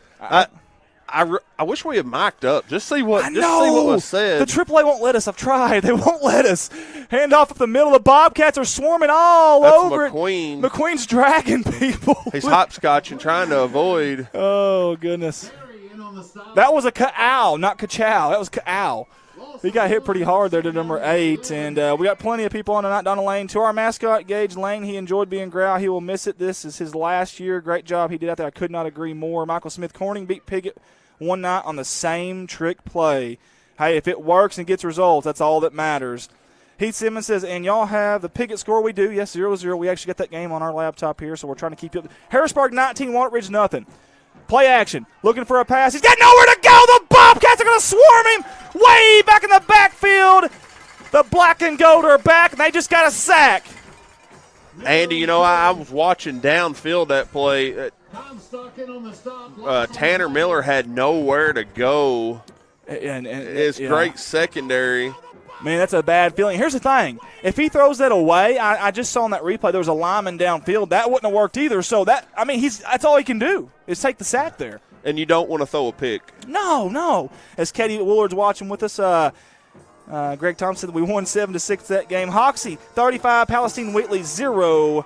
Thank you, Heath Simmons, for all the scores and what just happened there. I totally missed that. We've got a catch downfield. That's going to be number 21, Kurt Overton. Folks, I'm so sorry. I was looking down at social media engagement, and I looked up, and there was a big play. Let's watch it right here together. This is the first time I'm seeing this. Fake the toss, little seam up the middle, and it's caught. Hey, listen, Manila, they are driving, but here's a big play right here for both teams. 4th down and 4, 3:20 to go in God's country. Take it over, Scott. 4th down, Andy. If you're Manila here, 3:15, you have to pick up a first down here. Here we go. Looking to the sideline, try to change the play. 10 seconds on the play clock. And you're seeing that more and more nowadays. It's constantly looking to the sideline, trying to change the play. There's a toss to the far side. He's got all kinds of room. He's going to be brought down short of the first down by Gary Comstock. Folks, he's done it. Each game, all night long, as Lionel Richie would say. You know, Kobe Taylor tried it, you know, one-on-one with Comstock. It's going to be, unless you can stiff arm him early, Comstock's going to get you. Yeah, I could not agree more. Listen, give Manila credit. Well, they drove the ball down the field there, and I thought they had an opportunity there. I really did. To score, and it just didn't work out. The passing game for Manila, though, if you're a Manila fan, you got to feel good. The passing game has woke up, as you see Growl there on our screen. Love everything that he does. He does not sit down, man. He is busy all night long as the Bobcats under center, 25 on the play clock. You know, Andy, there's nobody more than 8 yards back from Manila. If there's a play action here, it's doom and gloom. It's not going to be good. Yeah, it's good morning, good evening, good night. And Eli Mason's who they like to go to on that play action, and he's the tight end, and he is eligible right now with this formation. Andy, I'm not sure what's going on. They're looking at – oh, the play clock isn't working, and he was keeping it himself, but I don't think they ever told the Bobcats that.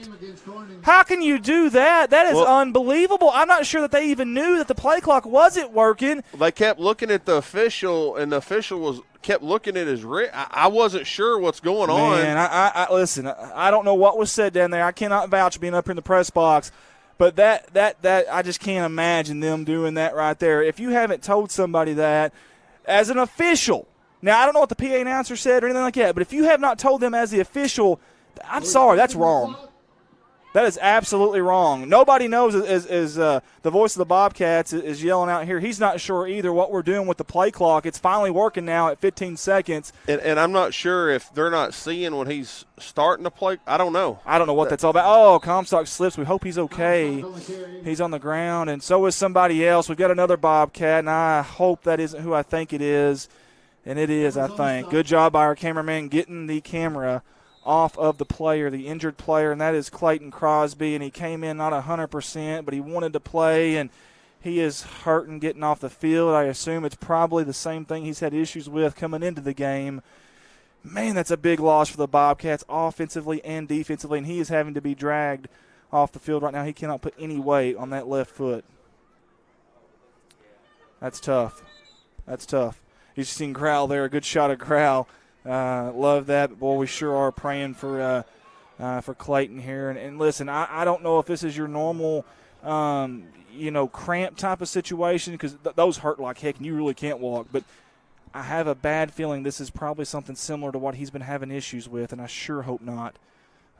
Good job there. And you see the HM on the helmet there. That's for Hunter Midkiff, the fallen pig at Mohawk earlier in the year. And we're going to wear that all season long and in honor of that young man. And tremendous young man from everything I hear, gone way too soon. 2nd down and about 13 to go for the Bobcats. Got a long way to go for a first down. Amaker cuts it up. He's got a lot of room. Still on his feet, finally brought down, backs his way in for about a gain of about 7. Ladd Wimberly on the takedown. You know, we've said his name a lot tonight. Yeah, we have. We've seen Ladd Wimberly's name a lot. And listen, Amaker's been getting out in space a lot tonight. Again, 4.5 40 speed. Coming into the game, Amaker number 1 there in black had 140 yards rushing on the season. And I think you could tack on a few more there. He was our CSR Player of the Week a few weeks ago as well. Very good ball player. And again, he's the Russian Swiss knife. He is he's everywhere. Running back, quarterback, receiver, anywhere and everywhere. As Gutierrez gets the last-minute instructions there with 9 seconds on the play clock. 1:35 to go. Handoff up the middle. Gary plowing over people. Good gang tackle there by Manila. I don't know if they got the first down. It's going to be awful close. I seen Eli Mason point, Andy. It looked like he was a good yard. It looks like he's going to be short. Chain measurement? Are we saying first down? He's pointing first down, or he's pumping it up, baby. One of the two. He's pumping it up, or he's giving the first down. We're not sure. So, there's no timeouts either way right now. Yeah, that's minute right. and 18 and ticking. Yep, that's a good point there. If you're cornering, either you milk the ball, get the half over with, or you get downfield. I don't think they want to settle for that. I really don't. I think they want to get downfield. Maybe that official was a Braves fan. He was giving the old tomahawk chop there. I don't know. And there's a false start on the Bobcats. That's not going to help their cause out any at all with 1:02 to go here. He's talking about the Braves, Andy. They're tough this year. They're very tough. They shut out 2 games in a row who they played.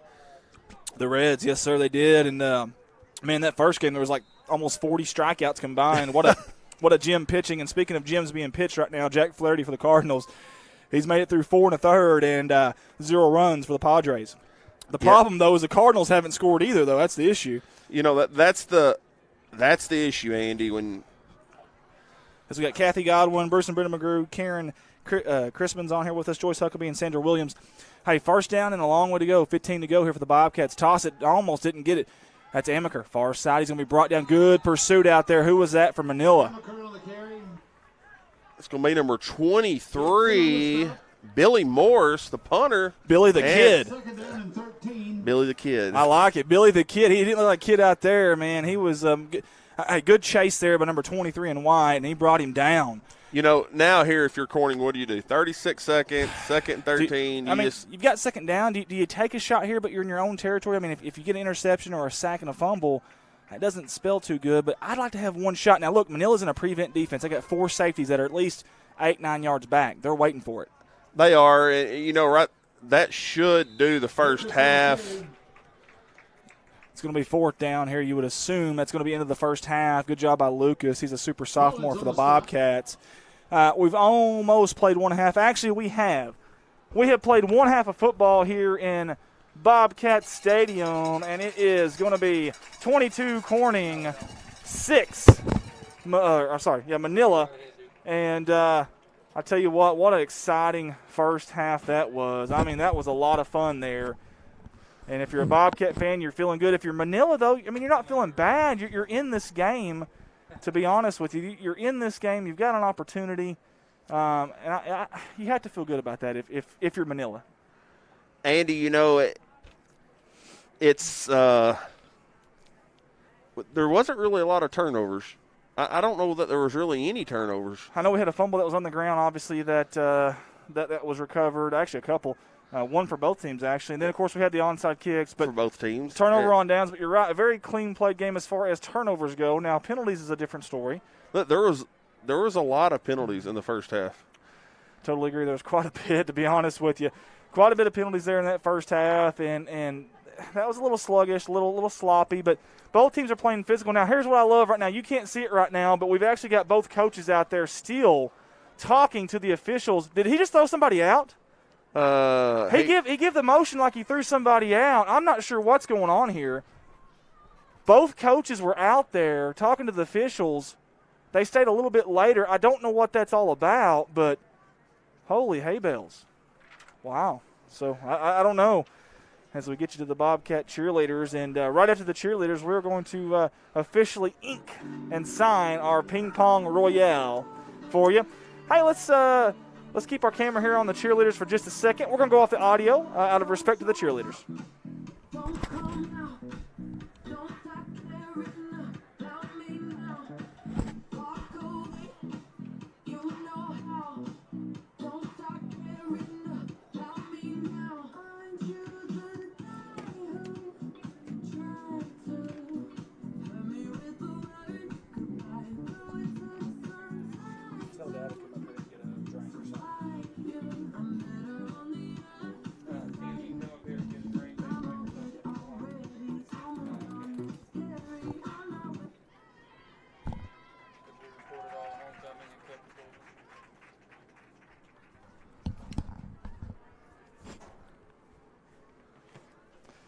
And that was the Corning High School cheerleaders there for you.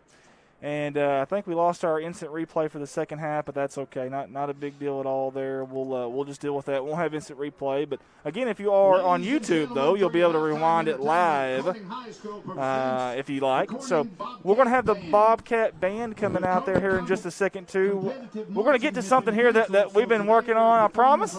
But the band is wanting to perform, and we want to make sure we allow them their opportunity to get seen if we can. With Panic at the Disco hit Emperor's New Clothes.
We continue tonight's halftime show with a medley of Britney Spears music.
Touchdown ticket.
We continue with the tune Seven Nation Army by the White Stripes. No?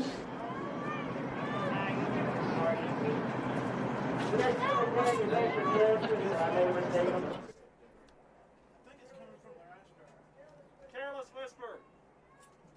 Careless Whisper.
Join us as we conclude tonight's show with the Corning High School fight song.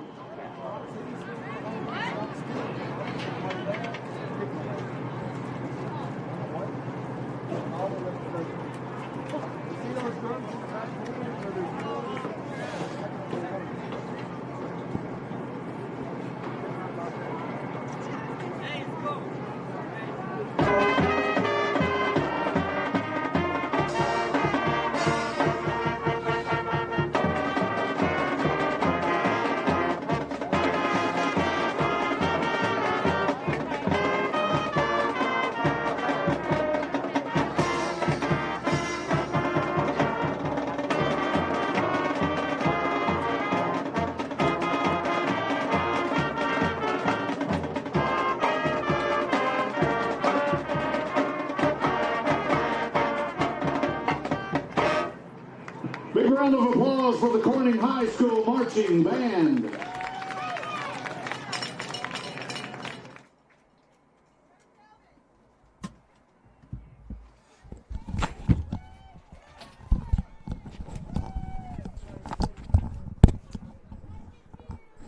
And we are back here with you live and Please do your part to help us beautiful finish the season. crime-free Corning, Arkansas. We're at Bobcat Stadium. In conjunction with the Arkansas And Department of how about that first half there, Scott? It it had a lot of swings, Andy. You know, it back and forth, back and forth, back and forth, and Manila can't catch a break. It seems like, and no, it doesn't. It really, really does not. And you know, and that's part of it. You're on the road in conference play. Yeah, absolutely. And you're right, on the road in conference play. Speaking of being on the road in conference play, folks, we told you we'd give you a little bit in-game breaks for you. Let's go out to our friends there at the mighty Manila Lions. You can't see the score there because of our scoreboard, but it's 6 to nothing in favor of Piggott. Pretty late in that third quarter. Man, the Mohawks giving the Seminoles all they can handle and them some. Looks like a chain measurement there. Not sure, Scott, who's on offense there, but pretty big chain measurement there, obviously. That's a defensive slugfest is what that is. I could not agree more. And how about Piggott, man?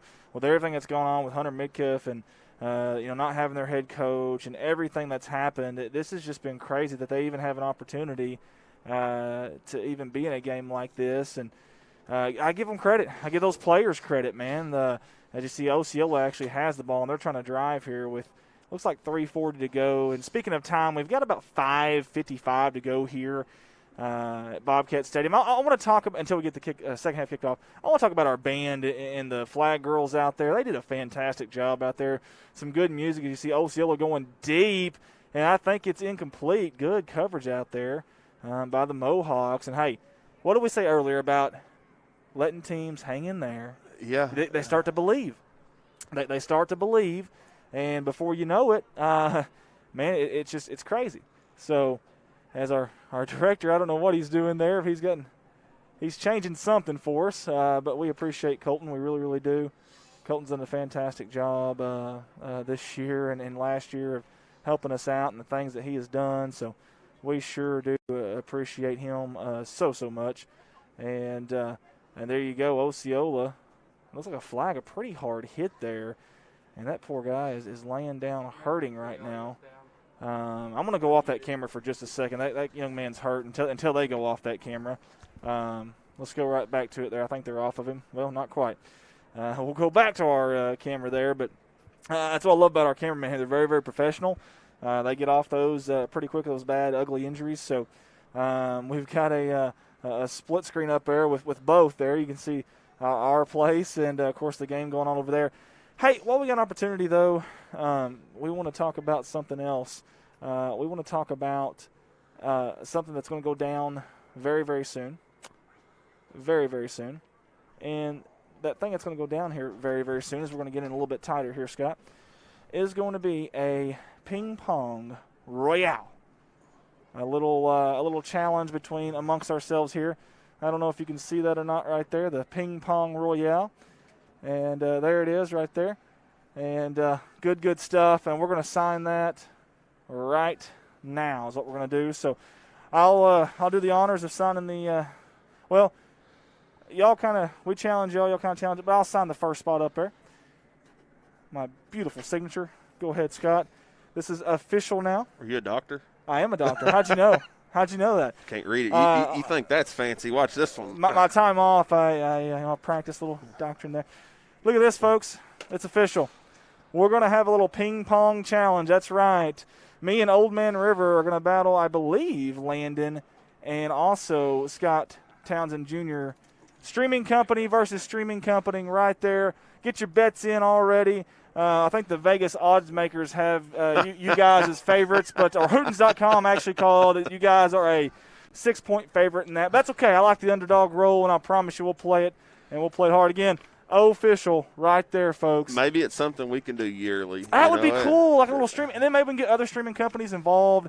That'd be a lot of fun if we could. I would really enjoy it. Just kind of some bragging rights. Yeah, man, it's a lot of fun. Any kind of competition at our age, because we can't really go out there and be competitive on a football field or anything. So any kind of competition that you can have there is a lot of fun. And that's an awesome job there by our it's running HDMI straight to it. So we've got Landon Thomas, the director for Mighty Manila, and then we got Colton Ladyman here, director for Corning Sports Report, and they're doing a fantastic job. This has been a great, really smooth stream tonight, guys. And I think we fixed our issue we had with the signals the other day, so everything's going good. And I appreciate you guys for being on board. Hey, we're glad that we could have come and set up tonight, and like you said, with the whole COVID thing going on, if it wasn't for the COVID, we'd be right next door. But with everything going on, a lot of schools are not allowing other schools to get inside the booth for safety purposes, and it's totally understandable. A lot of them are, and in fact, that actually kept us from going to the Rector game this year for junior high, and it makes it tough because all of your power's there as a streaming company, all your signal as far as internet, hardwired, Wi-Fi, things of that nature is in that, and it's just so convenient. You have no idea how hard. Plus, if you go on the visitors' bench and do it, or the bleachers, you're taking up spots that right now are precious to these parents and grandparents. There's not very many tickets that are given out. Yeah, Andy, and like you said a while ago, one of the big things, and we've talked about this, is getting power. You said y'all went to EPC or something and had to run power from a pole across the street from someone's house. Yes. I really don't want to talk about that. I'm trying to be professional, and then something happened there. We had to go knocking on people's doors, and I wasn't very happy. But, hey, we got it in. That's all that matters. I'm really interested in two things right now. Number one, the top right-hand corner of your screen, hopefully the Osceola player's okay. Number two, I'm really interested if the referees threw out one of these head coaches right at halftime.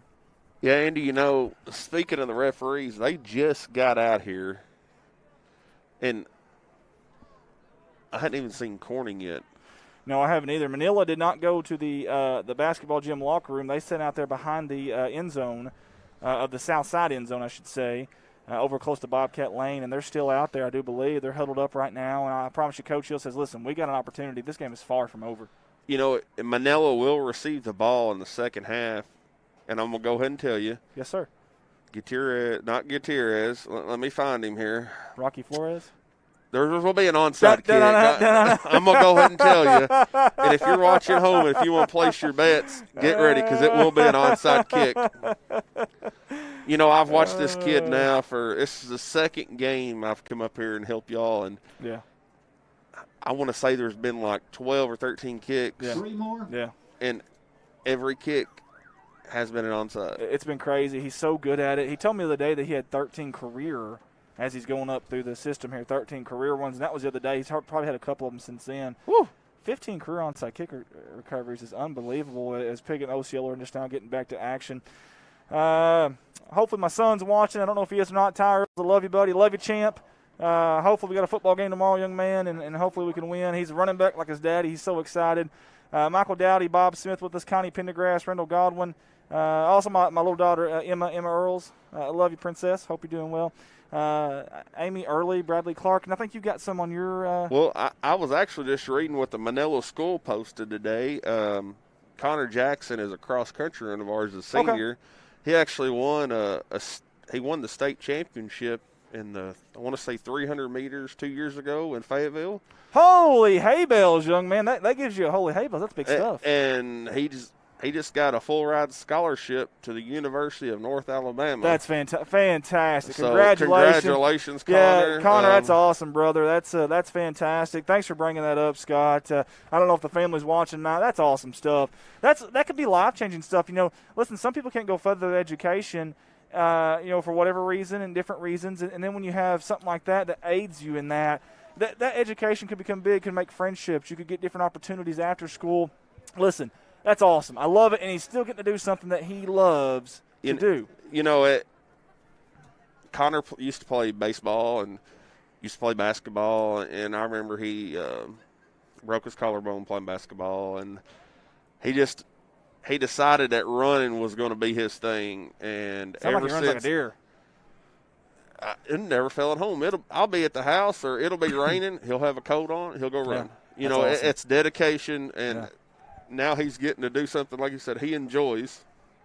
That's a really good segue. Speaking of running, our social media engagement tonight, I want to know, is my wife on? Have y'all seen my wife on? Heather Earls. Has anybody seen my wife on? Is she on? I got a feeling I know where this is going, don't I? I don't think she's on. If she's on, you guys let me know. Caw-caw! Or something. Give me a signal, okay? I may be running from home tonight if she sees it. Listen, ladies, we love you. But when you bring two items to us, when you bring item A and B here to us, and you ask us, which one do you like? We pick item A, and you immediately, without hesitation, I like item B better. Are y'all doing that because you just value our opinion? Or are you doing that because essentially we suck with style and stuff, and you just guys are going to go through whatever we say? Do the opposite of what we're saying. Like if I go up and say, I really like that one, but I'm going to reverse psychology. I'm going to say I like this one. Well, I got to know, what's the game plan there for the ladies at home? I got to know. Well, I appreciate it because my wife, every time she brings me clothes, she's like, when we're shopping, she's like, what do you think about this and that one? And I pick one every single time. She goes with the opposite one. Is my taste and style that bad? You're not going to answer that, are you? Please don't answer that. Well, I actually thought you were fixing to go towards what you just signed up for. And no, definitely not doing that. As we got back to action out here, no, she's okay with that. I finally got the okay for that. But and I love her. She's awesome. She treats me so well, and she supports stuff like this. And as you know, Scott, you got to have support from home because this is a tough job, man. It really is. Andy, you know it is, and I was talking to Landon on the way up here, and the closest conference game y'all have is Piggott. Yep. Other than that, y'all have to travel all the way to Mississippi County most of the time. Yeah. Nowhere close to here. It's tough, man. You know, that's what I told him. I said, man, it's a long haul up here. Yeah. It just – Yeah. I totally agree. Could not agree more. As Clinton Jordan says, it'll get me in trouble, but I believe they just want to hear their opinion in a different voice. I'm going to pray for you, buddy. Keeper, and he dodges 2 tackles, still going. He's got a lot of room. Overton on the run. Cut back again. Overton's going to score. Holy Touchdown, Lions. Holy hay bells, what a play. We don't have instant replay, but my goodness, what a play by number 21 in white. Wow. Hey, boom goes the dynamite on the first play from scrimmage in the second half for Manila. Andy, he cut back like 5 times. My goodness, what a play that was right there. That was impressive, man. I'm not going to lie to you. Now, here comes like an old swinging gate, if you will. Quarterback keeper up the middle. He's going to be brought down in the backfield. Good job by the Bobcat defense there. But listen, if you're Manila, you're right back in this game. You know, Andy, 13 seconds. One play, wasn't it? First play. Yes, sir. First play of scrimmage. That was unbelievable. And, man, Manila, yikes. Just like that, they score. And I don't know if they caught the Corning defense napping there or what, but, man, big-time play there as you see our field goal post cam there. Love that camera. Hey, listen, I want to talk about legendary coach Don Campbell. A lot of prayers needed for Mr. Don Campbell. I won't say why or what, and he probably wouldn't even like me even mention it in the first place, but need a lot of prayers for Mr. Don Campbell if we can, guys. And legendary coach and an extremely good, extremely nice man. He really is. Very, very nice man, and well, I sure do hope Coach is going to be okay. Adam Besson says, hey, Andy, would you wish my son Kane Besson a happy birthday for tomorrow? He's the big 23, and he played for the Bobcats when he was in school. Well, Kane Besson, happy birthday to you. Happy birthday to you. 23, my man. Nobody likes you when you're 23. But I like you, buddy. I certainly do, and I sure appreciate any Bobcat. Once a Bobcat, always a Bobcat. You notice how all the guys are staying away from that question except for Clinton Jordan. Clinton, that could be a sign. But Jeremy Cobb's watching with us, Madison Montgomery, Linda Meredith, Michael Veach, Joyce Huckabee. Hey, that's a big 2-point conversion because you go from a 2-possession game to what it could have been a 1-possession game had Manila got that 2-point conversion, and they did not. Yeah, Andy, that would have made it a 1-possession game. And that's tough. You know, last time was an onside kick attempt. What do you think Manila's going to do here? Man, they got momentum. This might be a good time to do it if you're going to do it. Here's what I would do. I would kick it to that right side right now. You've got all offensive linemen up there. You don't have any receivers of any kind. If I'm kicking an onside kick, it's going to the high side of the field there, the top side. There's nobody over there, and that's what – if you're the kicker, you're sitting here looking, there's nobody on that side of the field. Except for linemen, and to be honest with you, if I'm kicking it, that's where I'm kicking it. They are not, but they're going to kick it to that far right side. Pooch kick. It's going to be Amaker taking up back. He runs into his own guy. Comstock tackles everybody. Hey. Anything and everything that moves. Comstock, add it to the stats. That's right. Add it to the stats. Comstock with another tackle. Bless his heart, he didn't mean to. He was trying to help block there. But Andy, I got that while ago. You know, my wife coaches she's a nurse at Blytheville School, and they're at homecoming. And that's cool. Little one's in the stand eating popcorn and watching us. Is she watching us on the phone? Odd bods. Oh, we're not good enough. We didn't make the cut. She'll be like, nah. I'm good. I'll see him when he gets home. No big deal. But here in just to let y'all know, in 5 weeks, the basketball was going to hit the hardwood. That's awesome. It's right around the corner. And I don't know the ticket situation on that, but obviously streaming will be really, really big, obviously for Manila and for Corning. So we'll be bringing that to you, obviously. Gutierrez looking to go deep. He's looking for Amaker. Underthrown. Amaker comes back to it to no avail, and there's a flag. And it's thrown really hard. Man, the referee sidearmed that thing right at Amaker's legs, and I hope we might need some ice. The ice pack. That's going to definitely be pass interference. Number 18 on mine. I don't have a it's okay. a name, but he wasn't even watching the ball, Andy. The Mr. Black Hat official to the very far side behind Manila right now. I don't know if we can get him on camera or not. We got the pass interference call there. If we can get the gentleman and the referee a very far side back here, Ricky, on the Black Hat. That right there is Patrick Mahomes Jr. He literally was running backwards and then sidearmed it, almost submarine Dennis Eckersley style, in a heck of a hard throw. Yeah, he's got a stretch after. He's like, man, that kind of hurt. Eli Lackey is going to be called for the pass interference. He's a big old 10th grader. Whoa, that's a sophomore. Didn't know that. Gutierrez up the middle. They let the deuce loose. Katie by the door. Jake Gutierrez is on the loose, and he means business. Still on his feet. Here comes a late flag. Well, that's not a good sign if you're a Bobcat fan. Either a block in the back or a hold, you would imagine. Or a face mask. It's going to be – it was the sideline judge, it looked like. Well, that could be a face mask then if it was a sideline judge. We shall see, though. Good job by our cameraman getting to the white hat. Do they not have earpieces to communicate with each other? I think they would. Holding against the Bobcats there. That's going to bring us back. Mary Whitman says, players will get 2 tickets for basketball games. Well, there we go. Thank you, Miss Whitman. Hey, I love you. Hope you're doing well. Miss you like crazy. Aaron Lowe watching this on my big screen while listening to the Jonesboro game on the radio. Love it. Aaron, you can't hear us, but you're missing out on the audio. Sorry. Just wanted to rant. Just for a second. You know, I don't know if it's true, Andy, but the rumor I've heard in basketball yes, sir, is on district tournament, whoever the number 1 seed is in the conference will get to host the district tournament. Wow, that's going on, and that makes you something to play for. Oh, absolutely. As the Bobcats have a first down and looks like 6, maybe 7 to go from the spotted foul. Rhonda Bound-Salas says, Jerry and Rhonda Salas are watching. We appreciate the Gutierrez with the keeper. Absolutely. Oh, hang on to that football. I was say it. Lions trying to strip the ball there. It's going to be Eli Lackey again.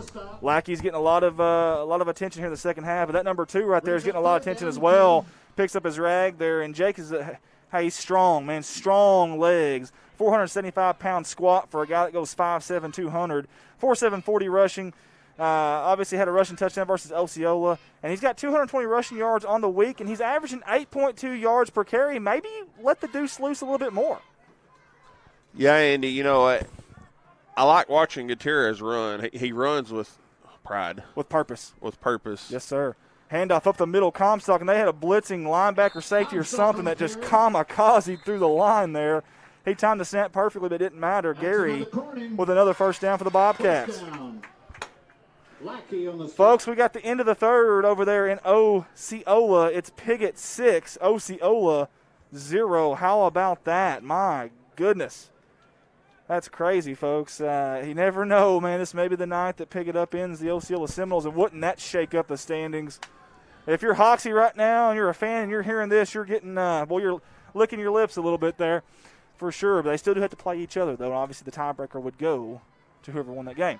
Gutierrez. Stiff arm. Hit in the backfield quickly. Yeah, who was that in the backfield? Number 64. And Josh Evers. Josh Evers, man. Harrisburg has beaten Walnut Ridge 19-0. That defense is so stout for Harrisburg, and they're starting to show up. Again, they played some really stiff competition.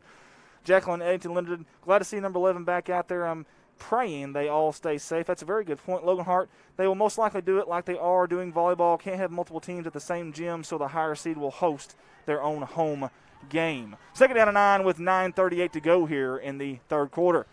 There's the toss. Near side, nowhere to go. How about the Manila Lions defense there? That's going to be Peyton McQueen. Ka-chow again. He's got to be wore out.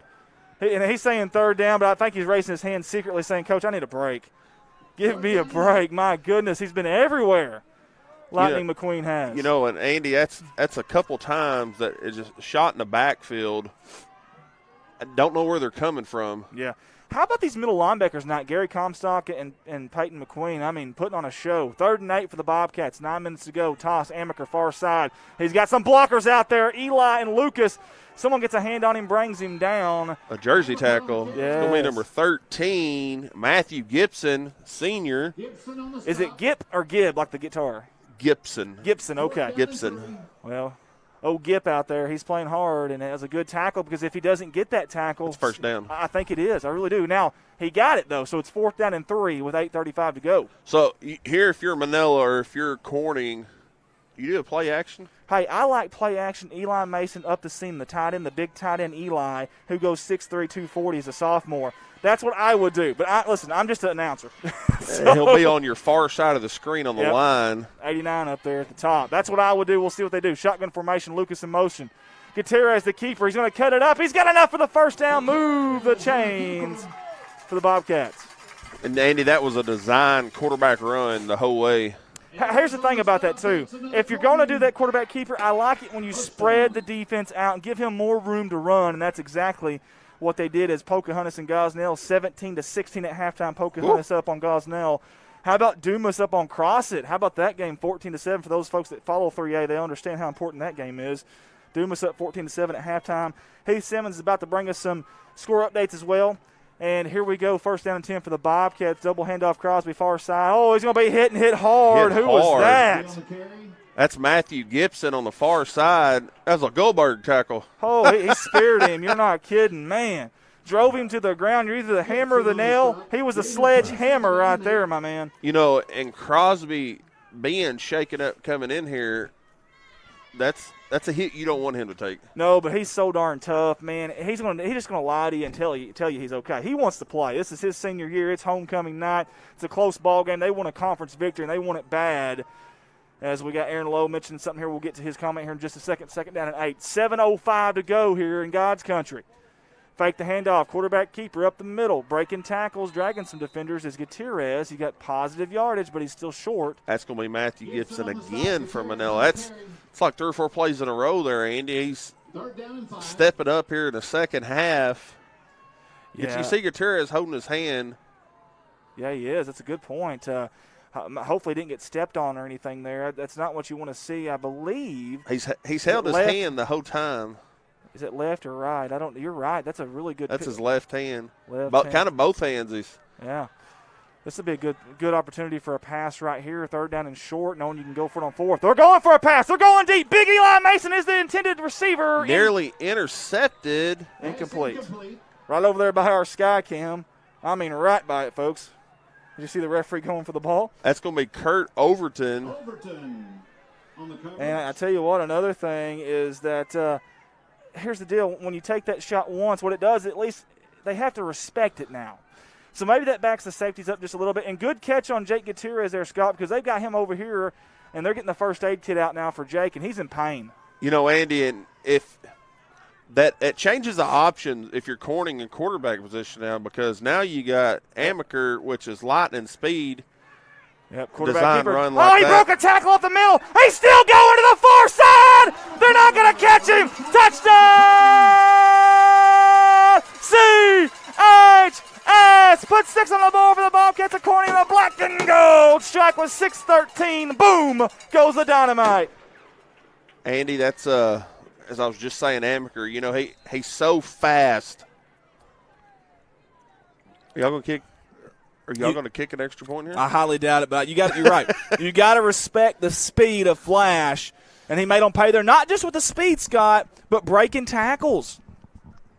Yeah, he broke a tackle there at the line of scrimmage nearly twice. We'll have a timeout. This is the second time they've called a timeout on a extra point. Whew, I'm out of breath, guys. Aaron Lowe in basketball, all conference tournament games will be played at the home site of the higher seed. Example, 1 versus 8 at 1, 2 versus 7 at 1. AAA is not allowing more than 2 schools at a venue at a time.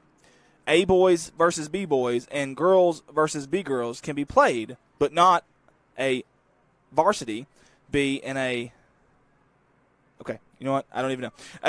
Aaron Lowe, we got the gist of that, I think. Hoxie 49, Palestine, Wheatley 6. Thank you, Heath Simmons. Go ahead. That's what I was reading. There will not be a district host. the higher seed will host the game. So, example, 1 versus 8, 1 will host. 3 versus 5, 3 will host. Bingo. Bingo. And so, with that being said, it's going to be a little different scouting for basketball because there's going to be more than one game played at a time. Hey, real quick, guys, Arizona Sharp with an update here that nobody wants to hear, but Harrisburg, first of all, is up 27-0 over Want Ridge in the third, but really bad news. A Want Ridge player is hurt, being taken off by the ambulance. They are in need of prayers there. In Harrisburg right now, as the 2-point conversion is no good for the Bobcats. Again, they're looking for Eli. Eli's wanting that thing thrown up a little higher. Eli's pleading his case for maybe a pass interference, but not going to. Again, we got a Walnut Ridge player in the Harrisburg Walnut Ridge game that was taken off by ambulance. We sure hope everything's okay there. Cooper Hopkins says Crosby just built different. You ain't kidding, man. Heath Simmons, Zellton 27, Brooklyn 7. I was seeing that a second ago. Yeah, that's interesting. Melbourne's beating Salem 41-6. Holy hay bells. You know, Melbourne played Newport pretty good. For a while, anyways, I'll say. I won't say for the entire game, but played them pretty good. Speaking of playing pretty good right now. That's a great ball game. We've got a really good ball game going on, and it's over there in Osceola right now. And we're going to try to get this on here for just a second for a little bit of an in-game break for you. There you go. It's 6-6 with 7:56 to go there. Tie ball game in Osceola. That's the ball. How about that, folks? Osceola driving there really, really late as Rocky Flores is getting ready to kick and set up for what we believe and assume is going to be an onside kick. And, Scott, I was going to let you call it, but I went ahead and called it. I went ahead and got it out of the way. And the bets are set. At 6:13 to go here in the third. Good bounce there. The ball is still on the ground. Finally, they pick it up. They advance it. He's out of bounds, though, but Manila has very good field position right here. Andy, Overton – Manila cleared to let it go 10 yards. It almost looked like. So everybody from Corning just kind of stopped. Yeah. And then he just picked the ball up and took off. And just took off. Man, this has been a really fun game to call. I mean, it really has. There's been a lot of excitement in this game. And listen, it's still a 2-possession game right now. This is still anybody's game. Manila has the ball. There's 6:13 to go here in the third quarter. This game is far from being over right now. I was fixing to say, Andy, there's a lot of time. And, we're going to see what Manila's going to do here is it looks like Miller, that's Overton at quarterback. And here's a situation where either, the quarterback, the cadence was off, or, they called it on down and maybe the center didn't understand that they called it on down and wasn't on the same page. And either way, it's a penalty, pre-snap penalty. Hey, Osceola just scored with 6:36 to go to make it 12-6 over Piggott right now. Piggott was that bend but don't break, but they finally broke there at the end. We've got some baseball. Cardinals, they're trailing 1-0 in the top of the 7th. Andy, I was going to say a second ago, both quarterbacks were in for Manila, so didn't know if there's going to be some trickery. That's like a wildcat. That's going to be illegal, hands to the face, but it will be caught. Touchdown, Lions! How about that, Scott? I wanted to let you call that because I knew you would be excited. That was almost a Tim Tebow jump pass, but a They're jump going to down. call it a holding. Oh, my goodness. Are you kidding me? I thought it was going to be illegal hands to the face as the quarterback got. Oh, my goodness. Hey, listen. I'm going to say Coach Hill's not going to be happy. No, he's not. And that was almost like a jump pass, but a deep jump pass. I don't know how he even got it off. But if you're Corning secondary there, you can't get caught with your head in the backfield. And Coach Trevor Poe's talking to one of the secondary right now about that. You just cannot get caught. He said Coach Hill is very animated.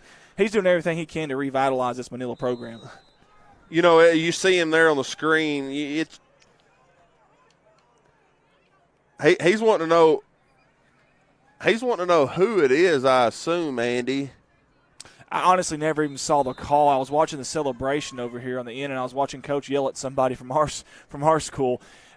I still don't even know. Was it holding for sure? Was that the call? Well, Scott? that's what they called, Andy. So, being a touchdown, it's a spot foul. Is that correct? Or if it's just 10 yards, that's what Coach is saying. If it's 10 yards, they had them back 10 yards from where their quarterback was, so it would have been like 1st and 30. Which is a really, really long way away. And it's still a long way away, don't get me wrong. I mean, you still got 1st down and 20 here, it looks like. Or 1st down, as we did the Sandlot reference, 4 ever. They got to get to Poplar Bluff, Missouri for a first down here, but we'll see if they can do it. All kinds of changing. Look at this. I mean, Manila is pulling out all the stops tonight. Like a wildcat formation almost, Andy. There's that big number 67. Woo, Dakota Wilkins. Holy hay bells. What about big old number 67 right there coming at you? Love it. Like it, love it. Want some more of it. And I believe there's also we got a lot of sports on tonight. Man, number 67, how about Dakota Wilkins? Listen, he's not 100% healthy. You don't just miss him on offense, but you miss him on defense, too, the last few weeks, and there he is. Hey, I think we also got a pretty big NBA game tonight, too. Obviously, NBA Finals on tonight. So we got a lot going on, out there right now. And sporting-wise, we'll try to keep you updated on. Overton running to the left. Nice juke, and then hit. That's going to be number 44, Gary Comstock. Oh, Comstock, man, he's everywhere now. He's everywhere. Listen, you got third down and a really long way to go here. If you're the Bobcat defense here and you're the secondary and the safeties, man, I think I'm getting about 20 yards deep right here. Well, you know, you got 2 downs if you're Manila to get. Yeah. What we got? Don't try to get it all at once. Third down about 19, 20. So you want to try to get half of it. And if that's your cornering, you know, if you're cornering here, don't everybody get in the box, because if you get beat deep, we're going to have a timeout, Manila. Timeout, Manila. Awesome. Hey, I love we just started a trend, guys. These in-game breaks. Tubetown at Marcus Carlton and the boys at Tubetown asked if they could do that with us. And anytime anybody wants to do that with our games, we're more than happy, because that's getting our kids more exposure. I'm all for that. I think we started a trend in live streaming, gentlemen, the in-game breaks, if you will. So we'll be bringing those to you every week if we can. As Coach is having it out here with a white hat, trying to get a little bit of understanding there from the official. And great job there by our cameraman. You see the 2 cameras there. And what's really odd, I think those are the same cameras, and they have different colors and stuff. We got to work on something there, but we'll figure that out. Not a big deal. But you see Coach Treadway, he's out there leading the way. He's very vocal tonight. I like Coach Treadway is in this game for a man who is aged. I ain't going to say his age. I ain't going to say it. I'm not going to say it. I was almost going to say it, but I'm not going to say it. He's not a spring chicken, but, boy, he sure looks like it out there, doesn't he? Andy, you know, I like the way Coach Treadway is. You know, he's vocal. Trying to energize the kids. Yeah. Well, I'll say this about Coach Hill. You want to talk about energy now. He's been bouncing around out there like the Easter Bunny all over the place. 4:37 to go here. Third down and a long way to go. And Manila needs another player there. They finally got him. There he is. He's getting a drink, I think. Fake the toss. Looking to pass. Going deep. Good defense by Swint. He got burned earlier, and he totally redeemed himself. Andy, you know, that's great defense there. Yeah, and I want to tell you something. Give the quarterback some credit for putting enough air on it to give his receiver an opportunity. Now, at some point, you just got to go up and make a play, but better play there by number 10 in black. Again, he'll admit that earlier it didn't look too good whenever that jump pass happened, but he stood his ground there, and good play by number 10. Love it. You know, Andy, you're fourth and 19. Well, here's the thing. If you go for it here, you give up.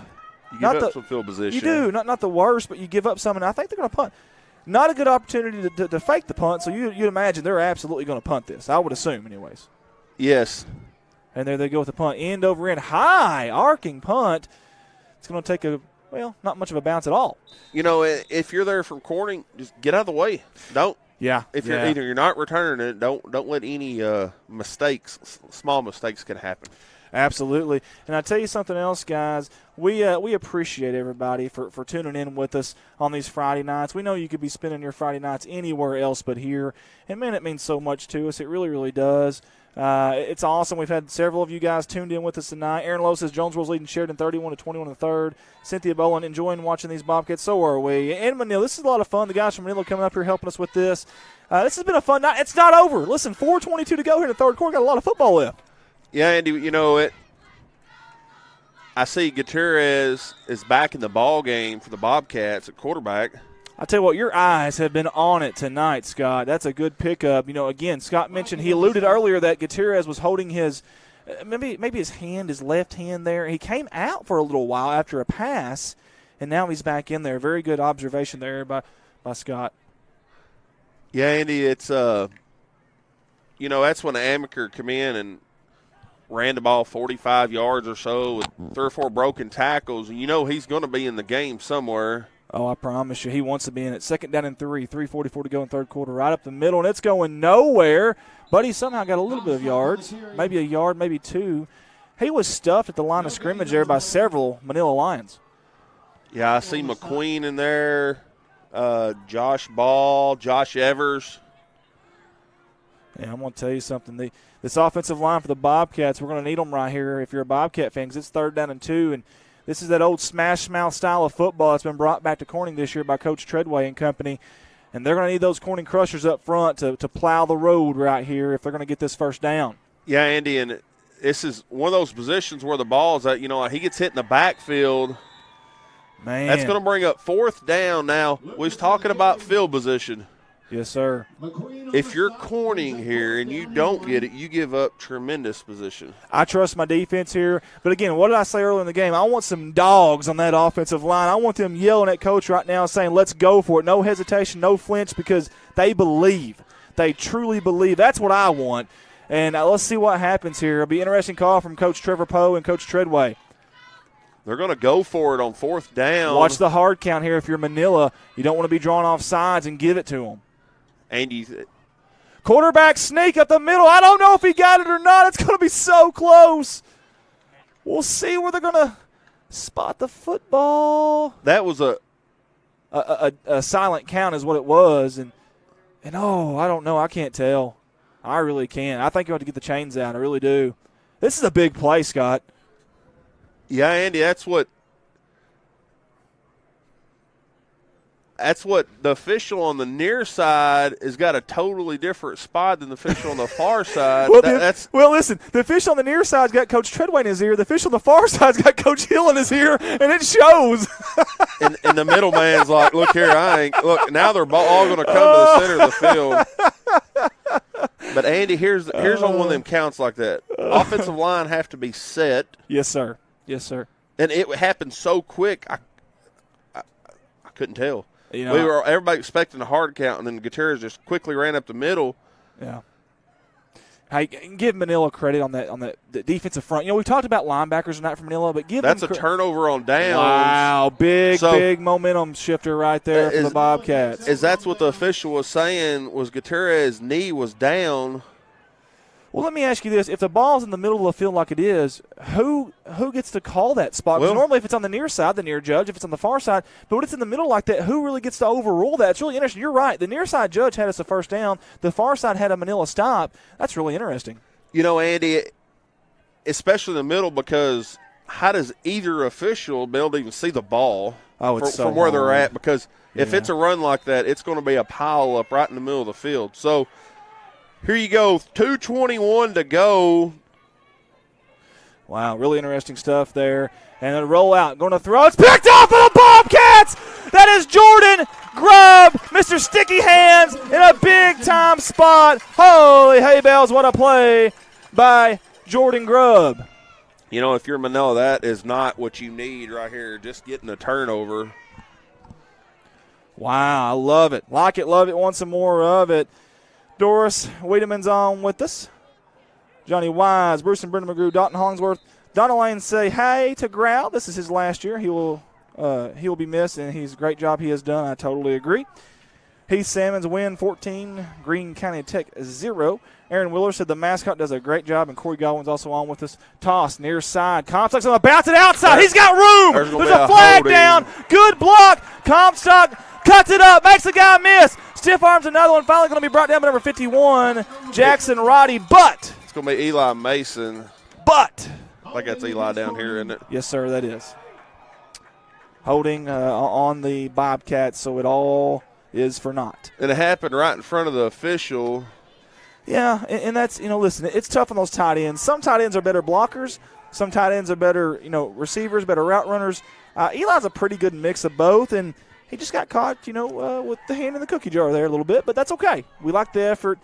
Great run by Comstock. Again, you think of Comstock, you think of north and south. You don't think of him bouncing it outside for a big play like that. Andy, how many times tonight has both teams, and that's the first big play of Cornings that's got called back like that. But it's happened to Manila a lot where. The last series from Manila. I mean, it hurts. It's huge. And here we are at first down and 20 to go. And, man, it's tough. I mean, you're behind the chains is one thing, but when you're behind the chains 10, 11 yards, that is really hard. 2:02 to go here in the third quarter, 25 on the play clock. You know, here if you're Corning, you got to protect the football. There we go. Yeah, you're absolutely right. That's a really good point there, Scott, because you're way back in that territory. Very good point there, under center. That's Gutierrez. Man in motion, handoff up the middle. That's Comstock breaking. Tackles left and right, and he's pushing about 3 or 4 guys. He falls forward still. The ball's on the ground. They're going to say he's down. They're going to say he's down. The near side judge says he is down. But, boy, that was dangerous. Man. And I tell you what, you got a 12-6 game in Osceola with Osceola leading with 1:15 to go. And Osceola has the ball there. And it looks like a third down for them, though, so – obviously, they got to convert here, or they're going to be punting, and they're going to throw it deep, and it's caught on the near sideline for a first down. I think Osceola is going to escape with the victory there, barring some crazy miracle. But how about Pickett's defense and hanging in there? There's going to be a toss to the far side of Amaker. That's Flash. He's got speed. He's going to try to get the boundary. Good tackle in the open field. Who was that? That's Billy Morse for the Lions. Billy the Kid. Billy the Kid. Love it. You know, it's third down for Manila here. Another big stop. And then this we talked about field position a while ago. Yeah, you know, listen here. It's a little different in 3rd and 1 and third and 13. Let's say, listen, we spoke last week at the Osceola game, after the game, about the special teams woes for the Bobcats. Well, you know, if you don't make this on third down, you're going to have to punt. And punts have not gone well for us at all. I haven't seen y'all punt all year. Yeah, I haven't in person. Yeah. It hasn't gone well for us here lately. Guys, we got 35 seconds to go. They got 8 on the play clock. They got to hurry up here. They got to see that. Down to 5. 3. They do get it off. Handoff. That's Lucas, I do believe, trying to cut it up. Gets a little bit, maybe back to the original line of scrimmage. But that's going to bring up 4th down, and that's also going to bring the end of the third quarter here at Bobcat Stadium. Folks, we played 3 here in God's country. It's Corning 28, Manila 12. What a game so far. Love it. I wasn't quite sure if somebody was going to run a play there, Andy. So the Lions will get the ball off the punt to start their fourth quarter, and the game's a lot closer than what the score is showing. Yeah, it sure feels like it, and again, think about this too. 2-point conversions. You remember we talked about that earlier and how many that we had on, the 2-point conversion plays, how much time they spend on them. Well, they spend a lot of time on them because they feel like it's going to be a close game. It's very, very important. And, Coach Treadway right there you see on your screen, heck, he called 2 timeouts on 2 2-point conversions. So they've been very, very important. And if Manila can come back in this game, we'll see just how important they were. Yeah, Andy, we was talking about earlier about, you was talking about Coach Treadway and, how long he's been coaching. And, Coach Hill, as I spoke to you the other day, he was a wide receiver for Eli Manning. Yeah, it's big-time stuff. And, he knows the game. And coaching and knowing the game and your players doing it are 2 totally different things. You try to teach them the right way and try to teach them the basics of it. And then if you're a player, you got to learn it. Yeah. And here's something else I want to talk about that we haven't spoke about. But, Corning really hasn't been in that really close nail-biter game late in the fourth. The Salem game was close for about, 2.5 quarters. But in the fourth quarter, it seemed like Corning had really, really stretched that lead out. Manila has already played a very close game against Mark Tree. Now, that experience, I think, does play a factor in games like this. I see some blue lights over. I think we do have some blue lights back there. Someone got pulled click over. It or ticket. Yeah, click it or ticket. There you go. That was almost a high. Yep. There you go. There's the punt, end over end high, and it's not going to go nearly as far as the Bobcats would like it to go. They're going to mark it down at the 39-yard line. As a good job by our cameraman. You see the police officer there, and it's like cops. Bad boys, what you gonna do? They just wanted a front row seat at the ball game. Man. That's all they wanted. That's all they wanted, Mr. Police Officer. So was you watching it on your phone before you got there? Yeah, exactly. Yeah, did he say that was a UFO or was it really Mars? Yeah, we really need to know.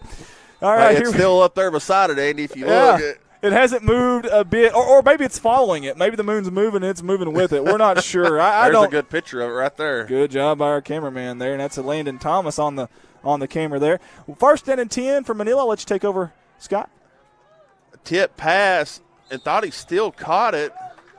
Smart play there by the Bobcat defenders. Listen, once that ball is tipped, there's no pass interference in it, and they were hanging on once they seen it tipped to keep him from catching it. Hey, great effort by the receiver, but even better effort there by the defense of the Bobcats. Yeah, Andy,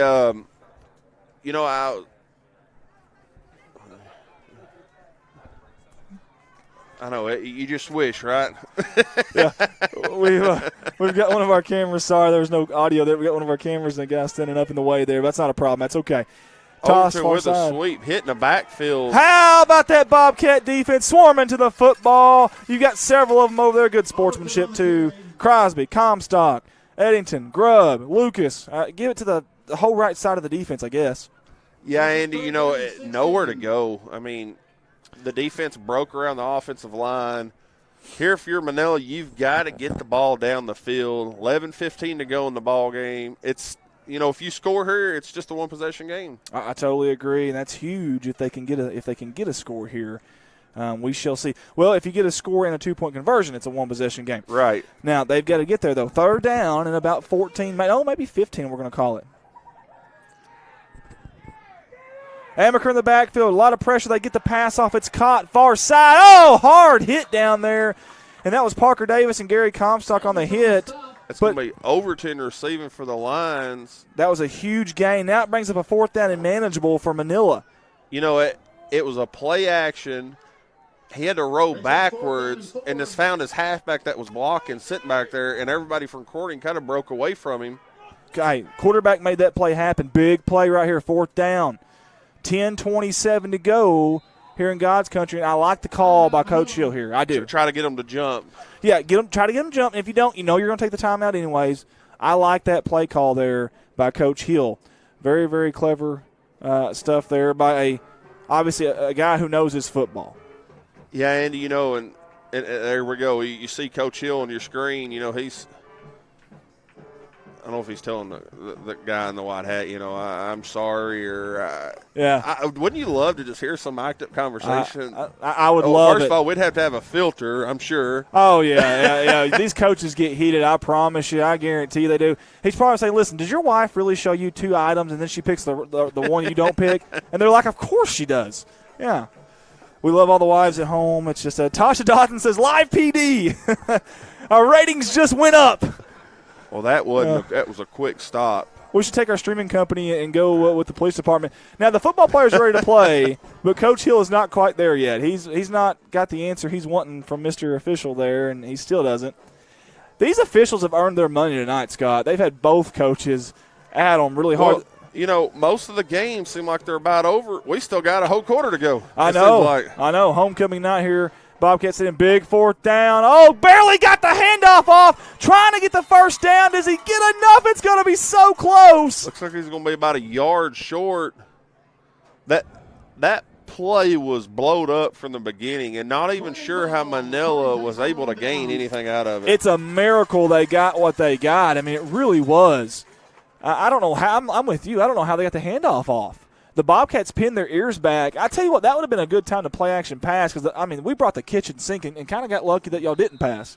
Yeah, Andy, I'm kind of waiting to see how Coach Hill reacts out of this. You should be able to see him there at the top of your screen in just a second over there. Yeah, right there at the top of the screen right there.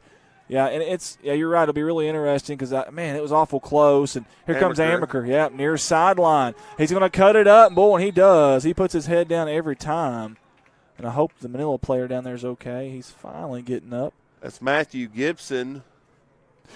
Bob Smith asked what happened to the instant replay. Well, our memory card is full. We actually save all this action from every single camera for the entire game and even homecoming.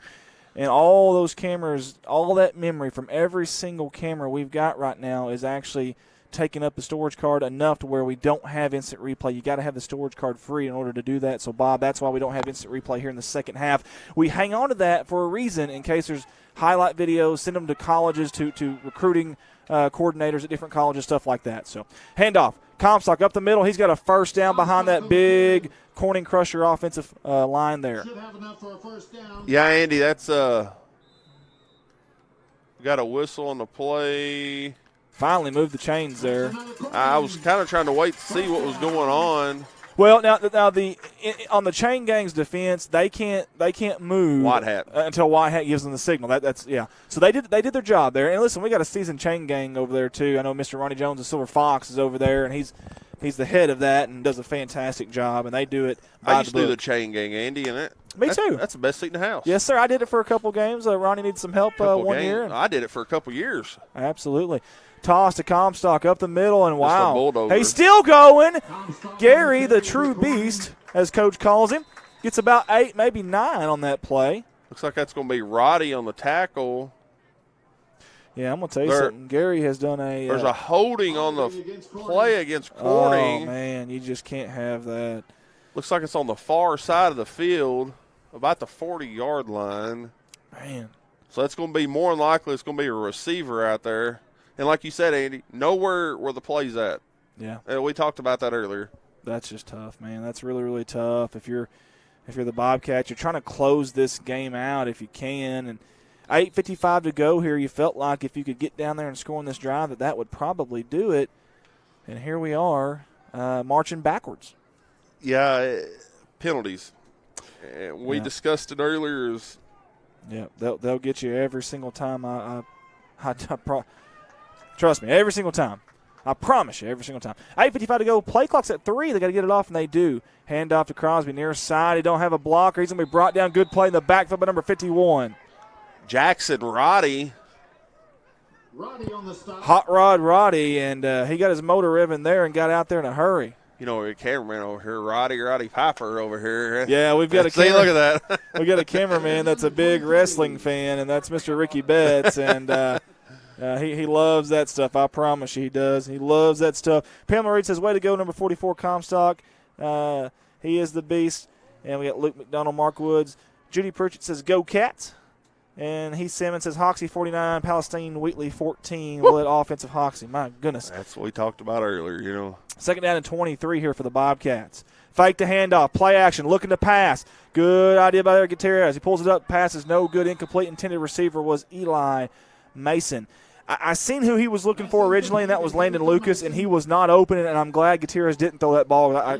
Good chance it was going to be picked. You know, Andy, the Lions, you know, defense stepped up there in coverage. You know, talked about earlier, you know, what if we do a play action? Yep. Your defense still's got to be ready. They do. So now it brings up third and – oh, good Lord. It's going to be third and 23, 24. Is that F word, that four? Third down and forever. Third down in the state line of Missouri to go for the Bobcats. We'll see what they do here. Have not seen a pass to number 22 out there in the flats this year. Maybe this is a good time for it. Haven't shown it on tape. I formation. Gutierrez. Toss. Amaker. Near side. Got a lot of blocking out there. Going to be rode out of bounds. And positive yardage, but it's going to bring up a fourth down and obviously a punting situation. You know, and Andy, I wanted to say it a while ago. It seemed like it was Comstock that punted. And, you know, normally punters are a good 10 yards back. Yeah. And he looked like he was about 5 or 6 yards back. And that's the case. You literally just kick and hope. Yeah. Well, there's two ways to look at that. You know, if you're 4 or 5 yards up, that's 4 or 5 yards further it's going to go. So there's a couple ways to look at that, but it looks like he's a little bit deeper this time. I'd say probably around 10 yards deep this time. There's a snap. Good snap. There's a good punt this time. A knuckleball. It's going to bounce at about the 33. Going to be picked up. No, it's a fumble. I think Manila got it. I'm not 100% sure, and they did. You know, Andy, that's a dangerous play by Corey. You don't touch him. Dangerous play by Wimberley, both too. Teams. Yeah, if Wimberley doesn't touch it, there's no issue there because it's not really bouncing that way for Corning, but he went to go grab it and, a little eager and trying to make a play, and we understand that. But, boy, that's dangerous. What is that when the ball's like that on the ground? And I've been there. I mean, I have. I was a punt returner. I promise you I've been there. It's nerve-wracking because – you're fixing to get waylaid. Well, your coach, first of all, is yelling at you for not getting to the ball in the first place. They don't want that ball to bounce like that. They don't. They don't teach you to allow that ball to bounce like that unless it's under your 10. So I promise you, you're wanting to get to it. Then you're in between, and then when you get in between, you start thinking. As Coach Campbell says, that's when you're in trouble. When you start thinking, that's when you're in trouble. 1st down and 10, I'll let you take over, Scott. Play action, Wimberly burning there. And kind of a double move out there. That was a beautiful pass there by Manila. That's actually Trevor Brooks on the return. Man, that was receiving. It was kind of a – I mean, if you're Manila, there's no reason to hold anything back here. You're gunning. That was a beautiful pass, a beautiful catch, a beautiful play by the Manila Lions right there. And they have burned the Bobcats a few times tonight on these passes. Kind of a pump fake. Wow. Look at that play there by the Manila quarterback, keeping it alive, but the Bobcats are still there to swarm, and I mean several of them. Dakota Wilkins, Gary Comstock. They were able to gain a yard out of it. Elon Mason, yeah, it didn't look pretty, did it? But somehow, and that's considered a pass. I think it was in front of him, so the passing yards will be there. Rivercrest beat Cave City 48-7. We're being told Heath Simmons win 21, Green County Tech 0. Dalton Thompson is also on board with us. Guys, we've got 7 minutes. We're at the 7-minute mark. If you're Manila, you feel like you got to score on this drive right here. 2nd down and 9 for the Manila Lions. Yeah, Andy, if you're Manila, you've got to score. Time's not in your favor right now, down 16. Yeah, absolutely good sportsmanship there by Clayton Crosby. And I feel like they've been airing it out with a lot of success. Right now, if I'm Coach Hill, I'm slinging this football with 6:30 to go. 5 wide shotgun formation. Whatever you got to do here. And if they would throw something like that at Corning, what's Corning's defense do here? I tell you what. Have they seen – we thought Salem was going to pass the ball, but they didn't really go spread it. Yeah, and of course the defense, give them credit. They definitely shaded the number 18 kid for Salem. Play action going deep here, overthrown, and I think the quarterback thought that was a flag route. The receiver thought it was an out route. Yeah, and just some miscommunication.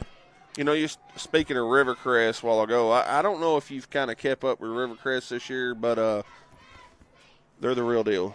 Yeah, Rivercrest is, and so is Pocahontas now. Pocahontas is pretty darn good, too, in that classification. But, yeah, Rivercrest is pretty tough. We got Cam Turner out there, the former OCL of Seminole. Judy Pritchard says, push them back, Cats. Cooper Hawkins says, pleasure of saying I was an original Corning crusher. Love to hear that. Talking about Cam Turner, I think he is signed with the Razorbacks, if I'm not mistaken. I did not hear that. That's interesting. 4th down and 9 here, and we're going to have a timeout. Big-time possession here. Big-time possession. You see our goal line cam there. And if you're a Bobcat fan, you hope you don't get to see that camera because that means Manila's scoring. Yeah. We hadn't got to see man up in the top in a while down here. Let's see if we can find him down there. Oh, you're talking about Old Man River you're talking about. Yeah. Old Man River, that's Tim Earls. That's my dad. And he is up in the Michael Barker Heating and Air Sky Cam. And we'll try to get him on. There he is, with the Razorback hat, and he's got the white shirt on. And when he wears the white shirt, we're also 2-1.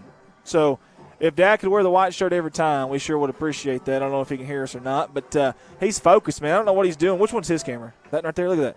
I mean, he's focused. That's what he's focused on right there. Do you see him? That's what he's looking at. I mean, he's on it. All right, here we go, folks. Yeah, grin there. Yeah, 4th down and 9. Here we go. Big play in this game. Fake the handoff. Looking to pass. They're going deep. Man open. It's complete for a 1st down. Andy, the Lions went 4 wide shotgun formation there. Great catch there by number 25, Lee Wimberly. And here they come in a hurry. 5:56 to go here at Bobcat Stadium. Manila is driving, and they are driving as we speak. I would expect to see more of that. Yeah. Spreading it out. Yeah, you don't have a whole lot of time. And how many timeouts do they have left? Do we know, Scott? Have we kept up with that the second half? I hadn't, Andy. That's what I didn't know if y'all had it on y'all's scoreboard. But. We don't. They've used 1 for sure. We know that. Hard count. They're not drawing offsides, though. There's a toss of the shotgun formation. Good job of the Bobcat defense. Eli Mason and Clayton Crosby in the backfield. And they're out there eating right now, and good sportsmanship again by number 11. That's Overton with the run for Manila to go nowhere. Actually, a loss of about 5 yards on the play. Man, how about that defense there by Eli and Clayton? You got them both in your screen there. They did a fantastic job on that defensive play getting the backfield. So 2nd down and 15 here, Scott. 5 minutes to go. They're about to break the huddle with 15 on the play clock. As Donna says, I see you get I see you. See you get home to me. 2nd down and 15 to go. There's a low snap, handled well. There's a pass. It's deflected up in the air. Anybody's football. It's going to be incomplete. Yeah, Andy, it's probably a good thing that was deflected because Ball had the position on Swin as he cut inside on the slant route.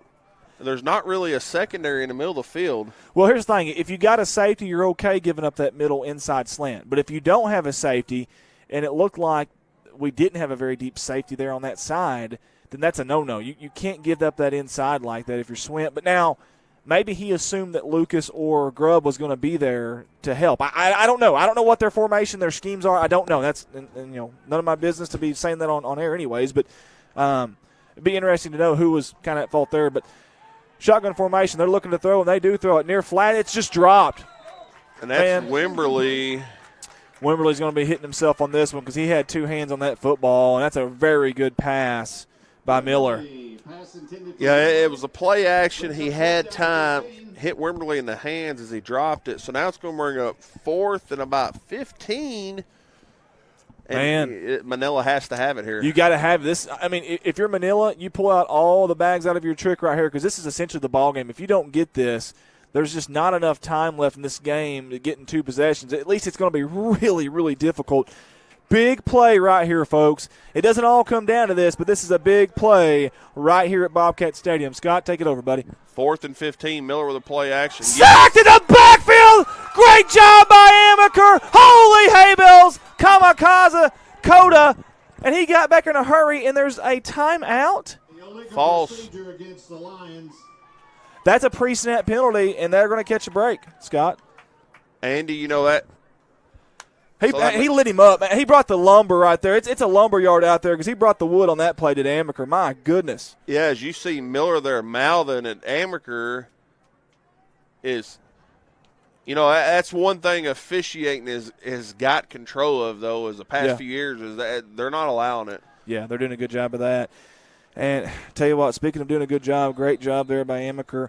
4:36 to go. They've got to do it again, though. 4th down and 20. In my mind, Scott, with 4:36 to go, this is the ball game. Take it over, bud. Andy, it is. 3 wide out to the left, 1 to the right, shotgun formation. Miller with the snap as Amaker comes at him again. And somehow. How about the Bobcat defense coming up big on homecoming night? Like a swarm out there. My goodness, this is their house, and they're trying to protect it. Wow, man. Miller did everything he could do there, and it just wasn't enough. They kept coming in waves. Andy, and the offensive line has got to help him out. Yes, sir. Yes, sir, they do. Amaker first. If you're a quarterback and you break 3 tackles before you throw it and still try to throw it, you got to have help from somewhere. Yeah, you're looking behind you like, come on, guys. I ain't buying nobody steak dinner tonight. I can promise you that. 4:26 to go. If you can take care of the football here and you're a Bobcat fan, you feel like you might have just made the winning play there, but it's a little too early to say that. Again, 4:26 to go. Handoff up the middle. No, keeper. Gutierrez comes out of there like a cannon. They let the deuce loose. Far side. They're not going to catch him tonight. Touchdown!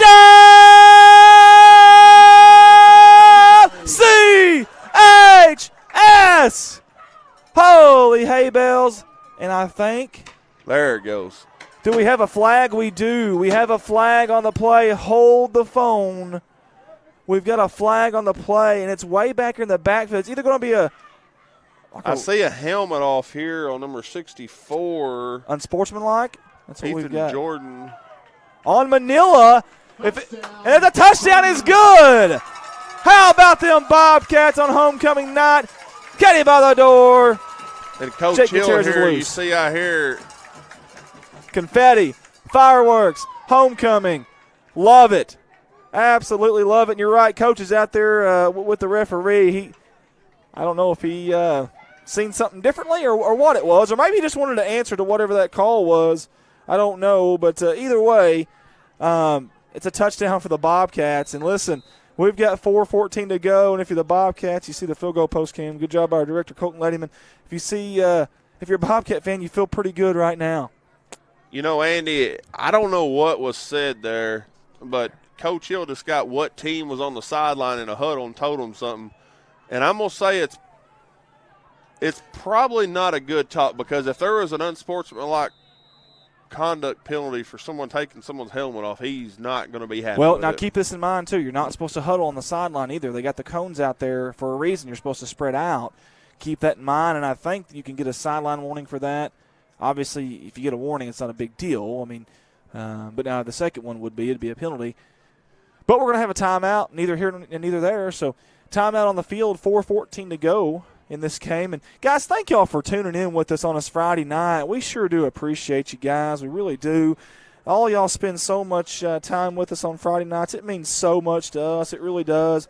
Trina Phillips says, touchdown, go Cats. Anna Bowser, so glad to see the boys playing so good. Miss Bia, proud of these boys. Ashley Moore, woohoo, go Bobcats. Dennis Moore Jr., go Bobcats.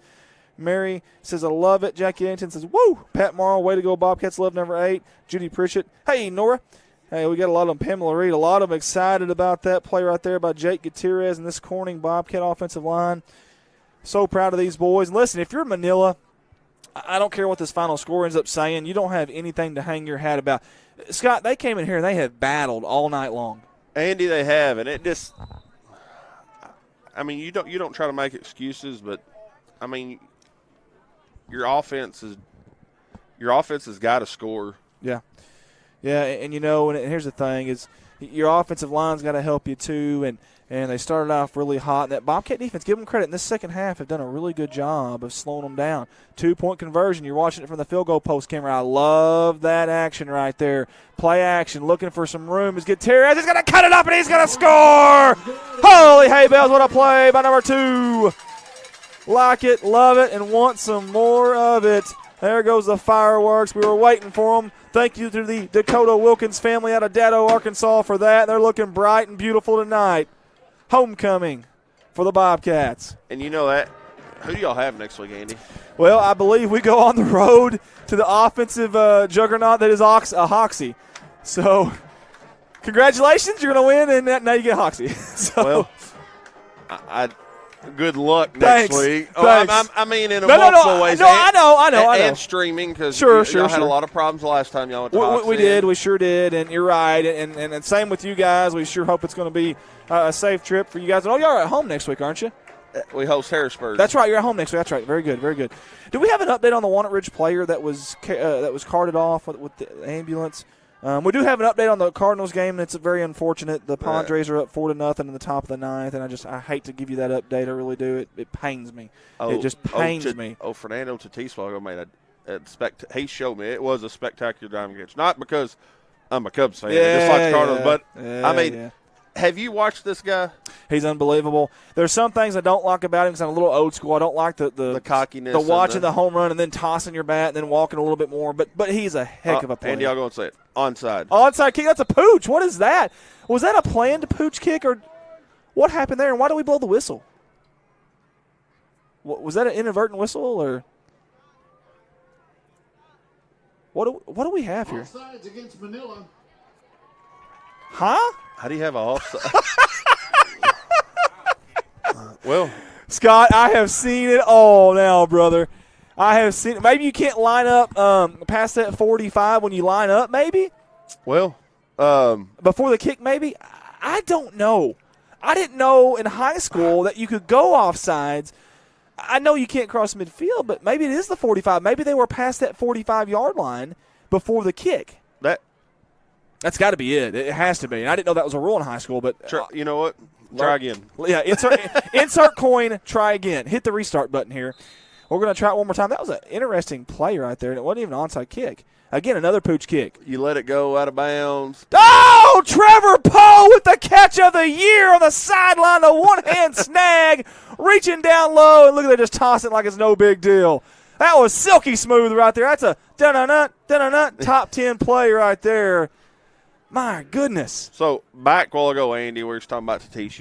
I know you said you're old school, and, earlier in the year, the Padres, they've been Grand Slam machines all year. And they hit like six in a row in 6 games, broke the Major League record, and then they played a team, and they were up 9 or 10 runs in the 7th inning. They threw him a 3-0 fastball.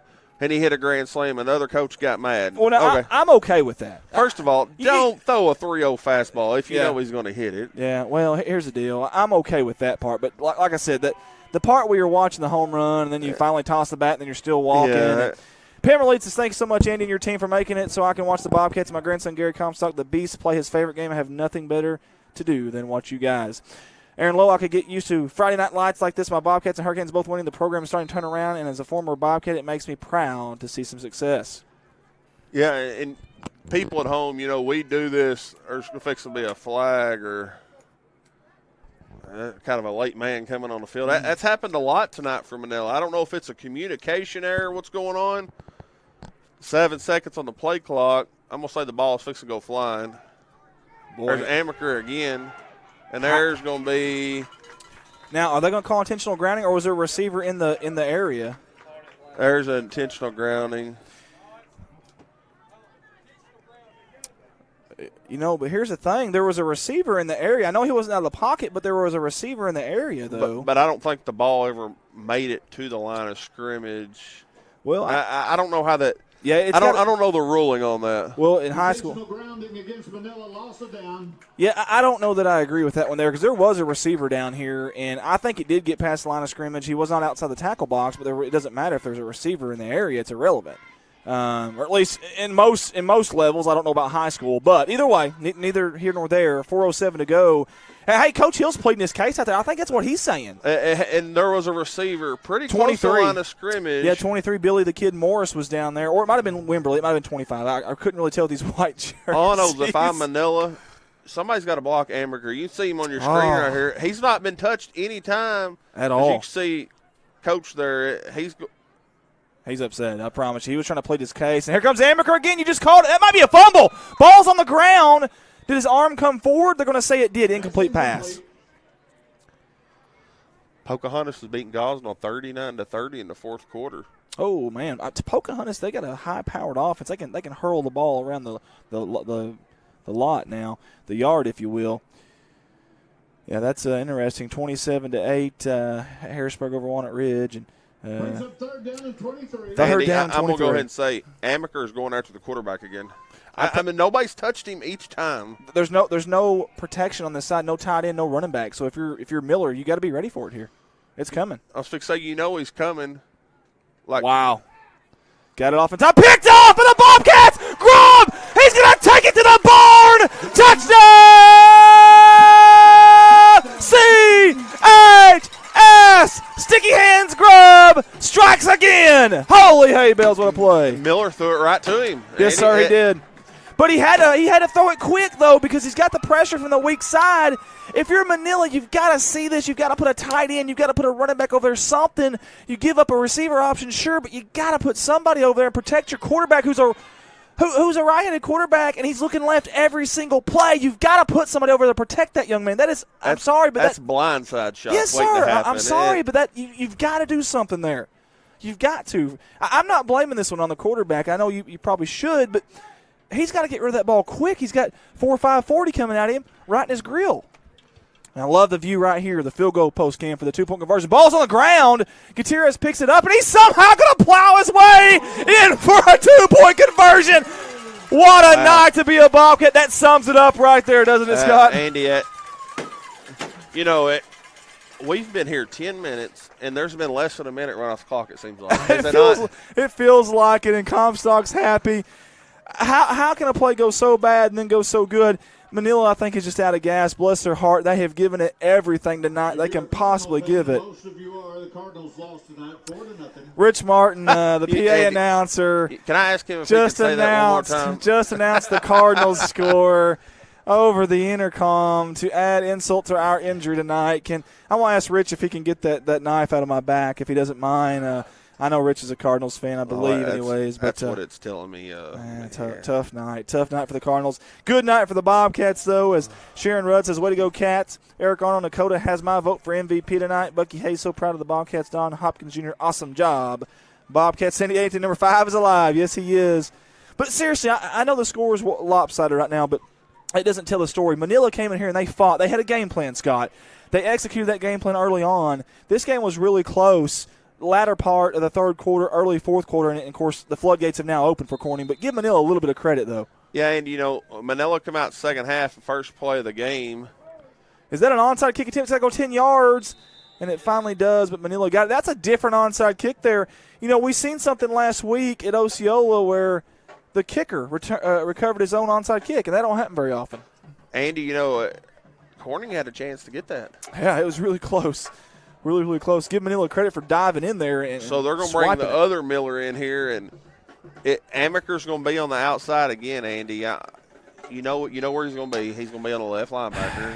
Well, actually, they got number 17 in there right now, and that's Xander, and he may call off the pressure here. I don't know. We'll see. He's on the edge, though. And Manila's going with a little different formation. Yeah, flex bone with two wide out almost, yeah. Very similar to Corning's offense here. And Looks like it bounced. Yeah, I think it did. Scott was going to say, but again, they're getting pressure back there. Man, Manila's offensive line, they've got to put a wall up here and protect that quarterback. They're struggling on the offensive line tonight tremendously, and especially here in the second half. First half was a really good ball game, Andy, and it's been, like you said, the score doesn't show what's going on tonight. It really does, and I know people are going to see the paper. They're going to see the Hooten scores or the Max Preps or whatever, Fearless Friday, and they're going to see that score, and they're going to think, man, Will Corning just did away with them and probably put their subs in late. Well, it was not the case tonight, I can promise you that. Scrambling for his life. He's got a lot of running room here near side. Trying to evade tacklers. Good open field tackle by Amaker and also by number 25, Red Eddington. That's our CSR player of the week right there, Mr. Red Eddington, number 25. And, hey, 10 tackles the last 2 weeks. And looks like Miller's hurt on the play. Oh, I hope not. That's you don't want to hear that. And I think you're right, Scott. He's kind of limping off the field here. At least he's under his own power, though. That's good news. He hit his helmet towards the coach. Means sub. Yeah, please. I need out. Yeah. Hopefully Miller's okay there. And good job by our cameraman keeping the camera off the injured player. I hate when they do that in NFL and stuff and CBS and Fox. And they put that ESPN. They put that camera on that injured player. I can't stand that. Drop the snap. Somehow got the handoff off. How did he do that? He got a first down, I think, Scott. It's kind of like Gutierrez a while ago. Take the fumble up and still gain. Yeah. Normally, if there's a fumble on the ground on snap, it's a blowed up play. Yeah, if you're the coaches, you're like, man, that's just how we drew it up. Isn't that what they normally say? Yeah. If I'm Coach Hill, I start dropping the bobble the snap every time, and maybe something good will happen. I don't know. Crazy. Now, I want to thank all the helpers here tonight. Ricky Betts on the Hero Cam. He's done a fantastic job. He's that camera right there. Landon Thomas on this camera right here from the Mighty Mill Lions. My dad, Old Man River, on the Michael Barker Heating Air Sky Cam. Nobody, Mr. Ghost out there on the field goal post cam. They've done a great job. Colton's done a fantastic job at directing tonight. And Scott's done a really good job here of helping me out and commentate this. Wow, what a run there by a bulldozer. Mike Allstott looking run there by number 20. Who's that, Scott? Brian Neal. Man. That was a beautiful run by Brian Neal. Beautiful run by Brian Neal, and it sounded just like a beautiful song by Vince Gill. But Brian Neal was absolutely a bulldozer down there in the middle. My goodness. Andy, this late in the game, you try to – I mean, if you're Manila's coach here and you're going forward, what do you say? Well, here's the deal. I mean, you got a lot of positives, and there's a completed pass. You got a lot of positives to take away from this game. You really do. I don't think anybody thought they're going to be that close entering the fourth quarter of this football game on the road. And they answered. They came back and fought. They competed. Because they could have – listen, after last week, as embarrassing as that was for them, and I know it was, coming in here on the road against a Corning team that's favored to beat you, they could have just folded up shop and not even showed up. But that's not the case, Scott. They came out here, and they were swinging haymakers early on, I promise you. Yeah, Andy, I mean, they're still – somehow he got out of pressure. And that was awkward. There could be passing interference. There's a flag. There we go, yeah. And I don't know – there's Patrick Mahomes out there again. Patrick Mahomes. He throws that flag, don't he? Patrick Mahomes Jr. in the black hat. I mean, sidearm, underarm, off his back foot. I mean, he put some oomph on it now. Look at that. He has style. Now, I'm going to tell you something. Everything he does has a little bit of dramatic effect to it, and I like it. That's what Amaker and Brady Miller there, they were shaking hands. They just their respect for each other. Yeah. He's talking to him right here, so I bet I can throw a football over that rice dryer over there. That's what he's telling him.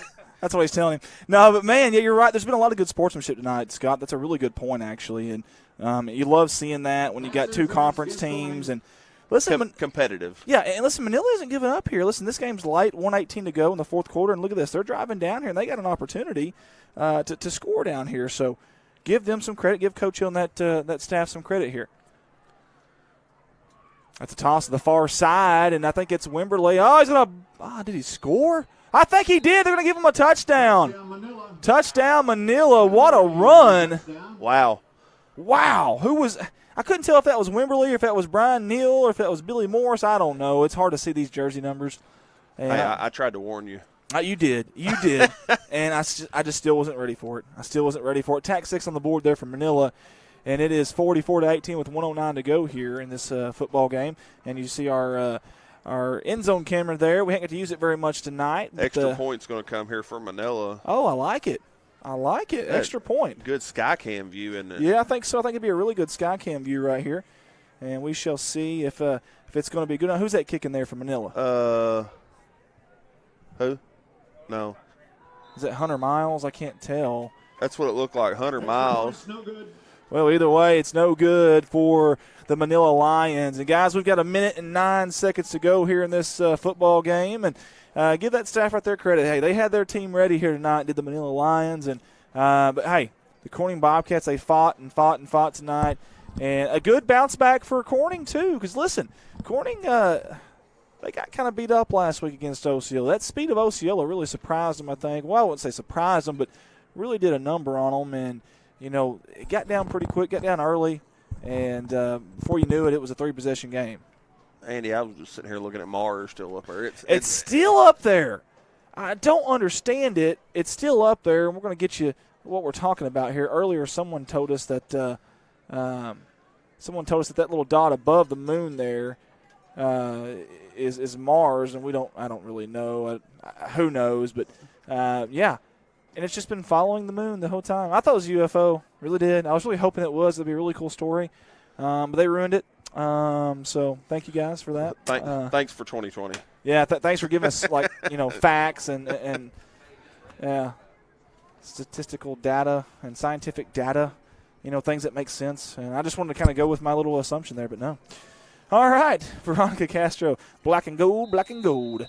Veronica says, way to go, number 2, all the way from South Texas. Wow, long way away to be watching this game. We appreciate you for tuning in with us, really do. Spend your Friday night with us. Amaker up the middle. He's got some blockers, and it's going to close pretty quick. He breaks a tackle, still going. Finally wrapped up by 2 Manila Lions. That's going to be number 66. I don't have a name for that one. And then number 16, Caden Perkins. Yeah, guys, we apologize. Our roster's a little short for Manila, and we're starting to get these kids that usually don't play that are in the game right now. So, and you see the clock is going to be coming up here pretty soon. Minute 02 to go. I think Ricky Betts is out of here. Is that correct? Ricky, thank you, brother. You did a heck of a job tonight on that hero cam. Thank you, brother. I mean, seriously, good job tonight. And we're going to put his camera up there on the top right-hand corner for you. The victory formation for the Bobcats here on homecoming night. How about that? Number 70 comes on. Grady Pennington as well. Get in there, young man. He's a sophomore. Victory formation, and that's a wonderful feeling if you're a Bobcat fan. Good sportsmanship down there. You see the clock up there, and I'm going to tell you something. This was a really, really fun game, especially if you're a Bobcat fan. It was a heck of a night for the Bobcats and a lot of fight for Manila. But, man, what a game, what a night. This is going to move the Bobcats to 3-2. They're going to have a winning record. This is awesome. I mean, this is fantastic. You're going into another conference game next week at Hoxie, and obviously we're going to be bringing that live stream to you as well. And there's another knee. Taking a knee there are the Bobcats. As you see the clock up there to the top right-hand screen. 18 seconds, and I believe the fireworks will be going off here pretty soon. Next week, the Bobcats travel to Hoxie. And we're down to 10 seconds. We'd like to see as many there as we can. Homecoming was home sweet homecoming for the Bobcats. The Corning Bobcats are going to win 44-18 here on homecoming night. How about them Bobcats? And how about that fireworks show right there? My goodness. Fireworks on the field and off the field tonight by both teams. we're going to leave it here for just a second and get the rest of this fireworks show. And you know, Coach Hill and Coach Tradeway's out there talking. They're finally figuring out where they're going to meet up. Yeah. Listen, I'm telling you, there's a spot right downtown. You go check it out. I promise you it's good stuff. And love the firework display. Thank you to Dakota Wilkins family of Dado, Arkansas. Man, they are getting our money's worth tonight. The fans are. They're still booming. Love the lights. The Friday night lights. It brings a whole new meaning to that, doesn't it? Love it. Guys, listen, we'll be right back. But first, we got to go to our sponsor video. Hang here with us, guys. We'll be on the other side of this sponsor video. A special thanks to Woolard Flying Service out of Corning, Arkansas for supporting Bobcat Athletics. Matt Woolard would like to wish the Corning Bobcats the best of luck this season and also remind them that the sky is the limit. Woolard Flying Service, 870-857-3839. Wiedemann Farms, 561 County Road 131 in Corning, Arkansas. Wiedemann Farms has been serving the Corning community since 1978. Larry and Mary Wiedemann are proud supporters of not only the city of Corning, but of Corning Bobcat Athletics. Wiedemann Farms, go Cats. Corning Sports Report would like to give a shout out to Watson Oil Company for their continued support of Corning Bobcat Athletics. Locally owned, locally operated. Kelly and Chad Watson would like to wish the Corning Bobcats the best of luck on the upcoming season. Watson Oil Company, 406 Southeast 1st Street, Corning, Arkansas, 870-857-0006. A special thanks to Solace Grain Bins and S&L Irrigation on their sponsorship. Whether it's grain bins, wells, pumps, underground pipe, or any service of that nature, Solace Grain Bins and S&L Irrigation will take care of you. Rhonda and Jerry Solace would like to wish the Bobcats the best of luck on the upcoming season. A special thanks to Richardson Family Dentistry out of Corning, Arkansas. Locally owned, locally operated, a fine dental office with a great staff that are all proud sponsors of the Corning Bobcat Athletics program. Richardson Family Dentistry. Red Taylor Ford, locally owned and operated by the Taylor family since 1977. Their company has been an integral part of the Corning community since their beginning, participating and or donating to basically every major community project to come before them. They have a top-notch service department with master certified technicians. Contact them for all of your automotive needs at 870-857-3516 or at www.redtaylorford.com. CSR would like to thank Parkview Restaurant of Corning, Arkansas for their sponsorship. Parkview offers breakfast, lunch, and supper, including daily plate lunches, and they have a daily with a variety of lunch meats and nightly specials. Amy and Danny and Jordan are big supporters of Corning Bobcat Athletics. Thank you to Parkview Restaurant. This is Mike Vinson, Certified Public Accountant. I've been a Bobcat fan for as long as I can remember, having worn the black and gold as a student years ago. Join me in supporting our students as they proudly represent our school and community. And come see me on 2nd Street in downtown Corning for all your tax and accounting needs. Go Bobcats. Keith and Rhonda Turner of K-Ron Farms would like to encourage the community to support the students of the Corning School District. Whether it is a sporting event or an academic accomplishment, these students are representing our school. We need to let them know how proud we are of them. Let's show our Bobcat pride. It's great to be a Bobcat. K-Ron Farms. The Corning Sports Report would like to give a special shout out to State Representative Joe Jett for sponsoring our endeavor. Mr. Joe Jett has always been active in the community, whether it's supporting the town of Corning or it's supporting Bobcat Athletics. This is a political ad paid for by State Representative Mr. Joe Jett. Corning Sports Report would like to say thank you to Jerry and Linda Turner of J-Lynn Farms. Jerry and Linda are sponsoring us with a black and gold package this year, and they are proud supporters of Corning Bobcat Athletics. J-Lynn Farms. Corning Sports Report would like to give a special shout out to Jeremy and Amanda Wiedemann out of Corning, Arkansas. Extremely kind-hearted people who not only support the community, but they also support the Corning Bobcat Athletics. Jeremy and Amanda Wiedemann. CSR would like to give a special shout out to Heritage Ag out of Hoxie, Arkansas. Serving Arkansas farmers since 1966, leading the farm equipment industry into the 21st century. Call Brody Morrow, salesman, at 870-886-6663 or 870-809-1822, Heritage Agriculture of Arkansas. Sports Report would like to give a special thank you to Harold Implement out of Corning, Arkansas. The Moore family has always been active in the community of Corning and also Bobcat Athletics. It's not just an Ace Hardware store, it's also a licensed dealer of Yamaha, Polaris, and Bad Boy mowers. A special thank you again to Harold Implement out of Corning, Arkansas. A big thanks to Goodman Drug Company out of Corning, Arkansas. Kathy Goodman and staff would like to invite you to drop by for any of your pharmaceutical needs and or Razorback and Bobcat apparel.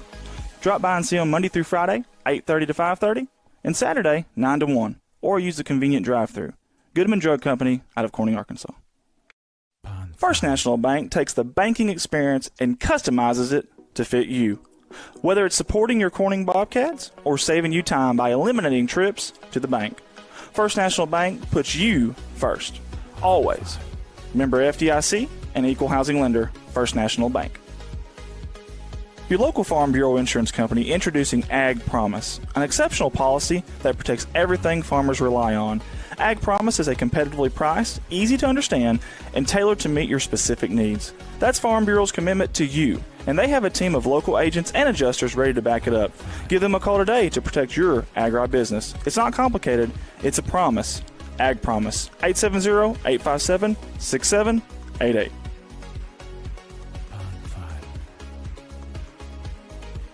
CSR would like to say thank you to Clay County Electric and Clay County Connect, a broadband company, for their sponsorship for Bobcat Athletics.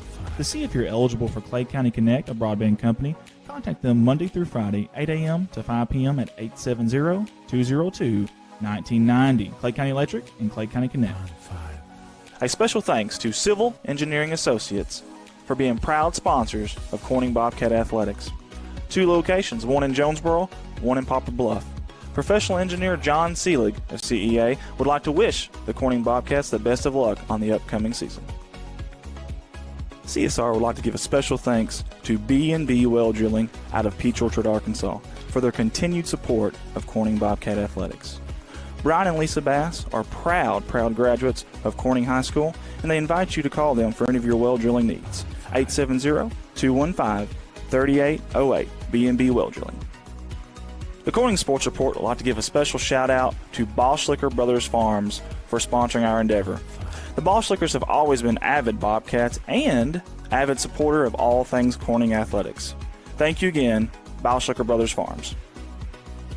First Choice Healthcare in Corning, Arkansas, proud sponsors of Corning Bobcat Athletics, celebrating 25 years of community health care. At First Choice Healthcare, we practice compassionate, affordable health care for everyone to help improve lives and build healthier communities. First Choice Healthcare, your community, your health. Legacy Equipment. There has never been a better time to take home your compact utility tractor. With durable construction and features that easily hook up to dozens of attachments in moments. No job is too tough. Plus, with no down payment and major price cut, the savings have never been better. Models as low as $138 a month, including quick hitch and loader. Stop by any of the Legacy Equipment's 7 convenient locations to take advantage of limited time savings. See dealer for details. Offer ends October 30th, 2020. Legacy Equipment. Corning Sports Report would like to say thank you to Mike Townsend Farms, LLC, out of Corning, Arkansas. Mike Townsend hauls gravel, dirt, topsoil, grain, and heavy equipment. Mike Townsend Farms, LLC. A big thank you to Big Iron Auctions. Jason Horner with Big Iron Auctions can help you with all of your farm retirement, estate, and equipment sales. Big Iron Auctions is one of the industry's fastest growing online auction companies that have nearly 9,000 items on their September auctions alone. Big Iron Auctions. This advertising slot is in honor of Bobcat coaching legend Dutch No. Dutch No spent 7 seasons at the helm of Bobcat football. He was 55, 17-2 overall, with an undefeated season in 1973 and 3 district championships, 1970, 1973, and 1975, in honor of Coach Dutch No. A big thank you to Kerry Russum Qureshi and Qureshi Law Firm and Wealth Management for their sponsorship. Lower taxes, greater wealth, lasting legacy. Qureshi Law Firm and Wealth Management. Corning Sports Report would like to give a thank you to Wendy Cole and Cole Farms. Everybody at Cole Farms wants to wish the Bobcats the best of luck on the upcoming season. Cole Farms. A big thank you to Three Little Monkeys and Hair by Danielle for sponsoring the Black and Gold package this year. with Bobcat Athletics. Located in downtown Corning, Arkansas on 2nd Street, right by the Hop Alley Gazebo, Three Little Monkeys, and here by Danielle. Corning Sports Report would like to take this time to thank Cotter Cox Seeds out of Noble, Arkansas. Mr. Michael Smith and Cotter Cox Seed are proud supporters of Corning Bobcat Athletics and the city of Corning. Cotter Cox Seeds. Corning Sports Report would like to say thank you to Jerry and Linda Turner of Jalen Farms. Jerry and Linda are sponsoring us with a black and gold package this year, and they are proud supporters of Corning Bobcat Athletics. Jalen Farms. Corning Sports Report would like to take this moment to say thank you to the fine folks at Nutrient Ag Solutions. Mr. James Varvel and everyone at Nutrient Ag are proud supporters of the Bobcats and want to wish the Bobcats the best of luck on all the sporting events this year. Nutrient Ag Solutions.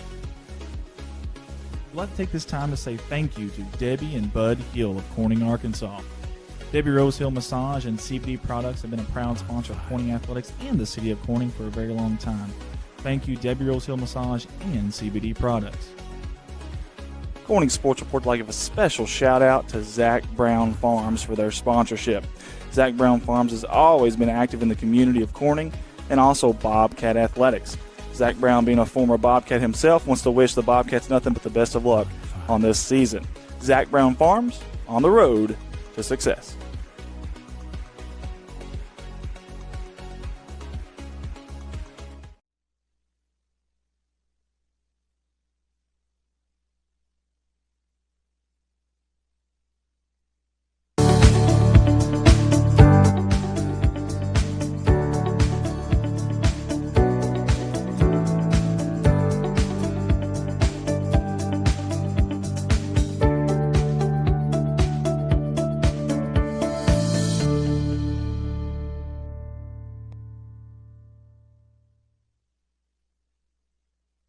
Las Cascada Mexican Restaurant in Manila, open 7 days a week, 11 a.m. to 10 p.m., located at 813 West State Highway 18 Bypass, offers dine-in or carry-out. Give them a call at 870-561-4771.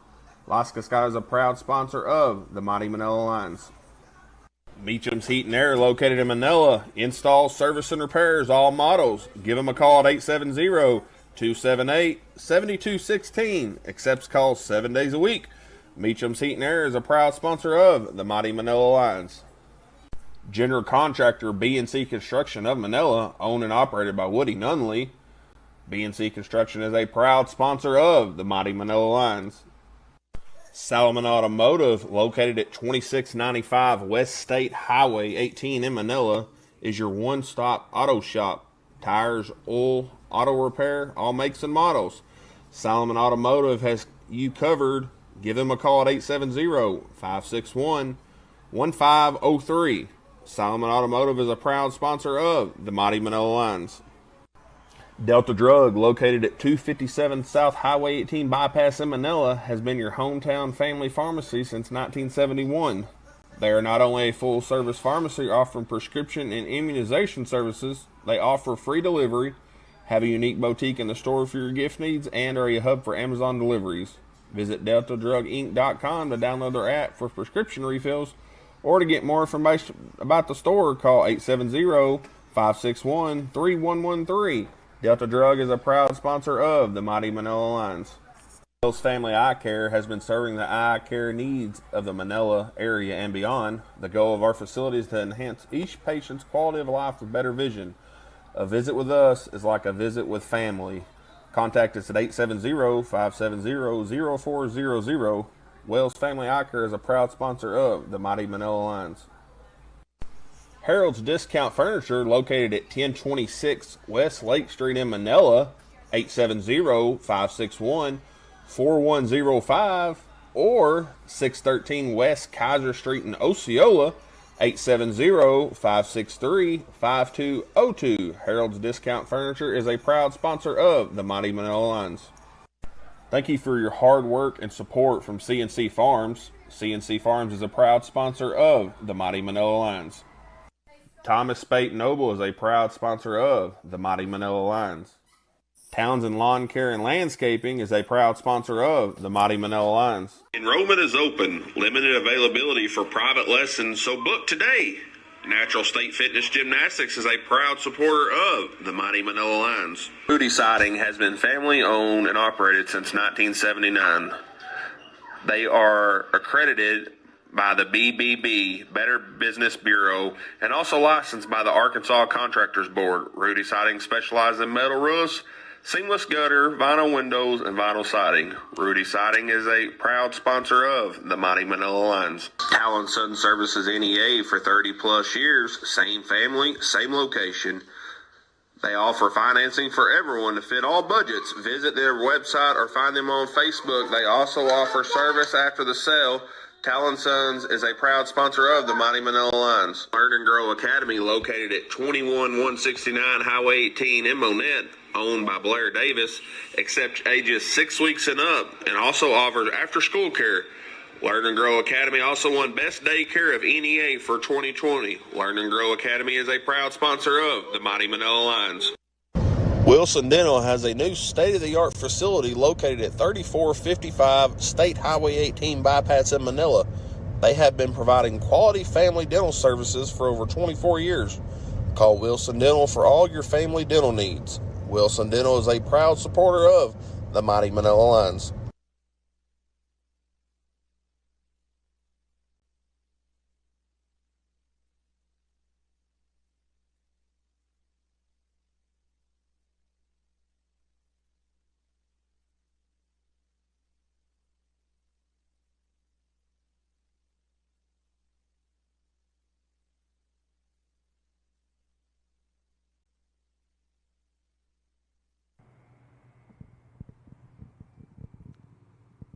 And we are back here live at Bobcats Stadium here in beautiful crime-free Corning, Arkansas.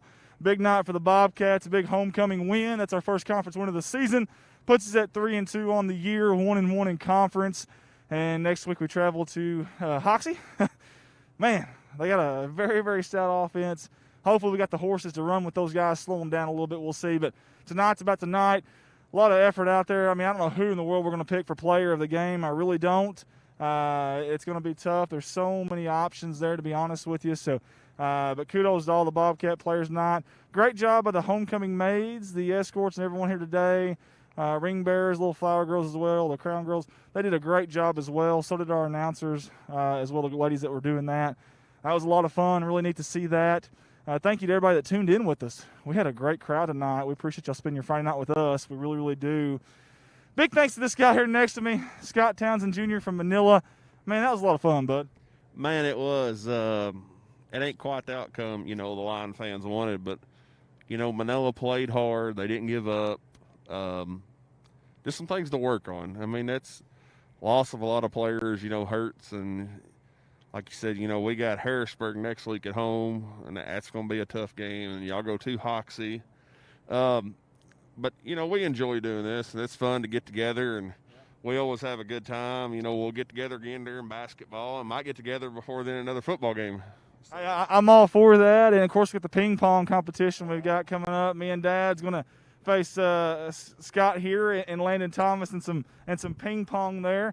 Guys, I'm going to get a little bit of social media engagement for those that are still on with us. Jane Eddington's on with us. Clarissa Russell, Trent Edwards is watching. Douglas King, Brandy Joe Vardell, Sheila Wheeler, Ava Goodman, Joseph Morgan, Michael Aaron, April Gavin. Great job, Bobcats, says Tim Hobbs. Sandy Eddington's homecoming was great, and our Bobcats brought it home. Linda Meredith, way to go, Bobcats. Good job announcing Andy and your friend from Manila. That's Scott Townsend Jr. there. Sandy Eddington says number 44, our boy Gary Comstock played a really good game. This man right here did a really good job way up here on that scissor lift cam. He'd never done that before, and we were shocked. He did a heck of a job. They say you can't teach an old dog new tricks, but I think he did pretty good tonight. I'm pretty impressed. Landon Thomas up there, you can't see him right now, but for the Mighty Manila Lions, did a good job on one of the cameras. Ricky Betts did an awesome job, too. Colton Lettyman, our director. For everybody here that worked for CSR, we want to tell you guys thank y'all for tuning in with us, spend your Friday night with us. And until next week, we go at Hoxie. We'll see you guys again soon. As always, go Cats.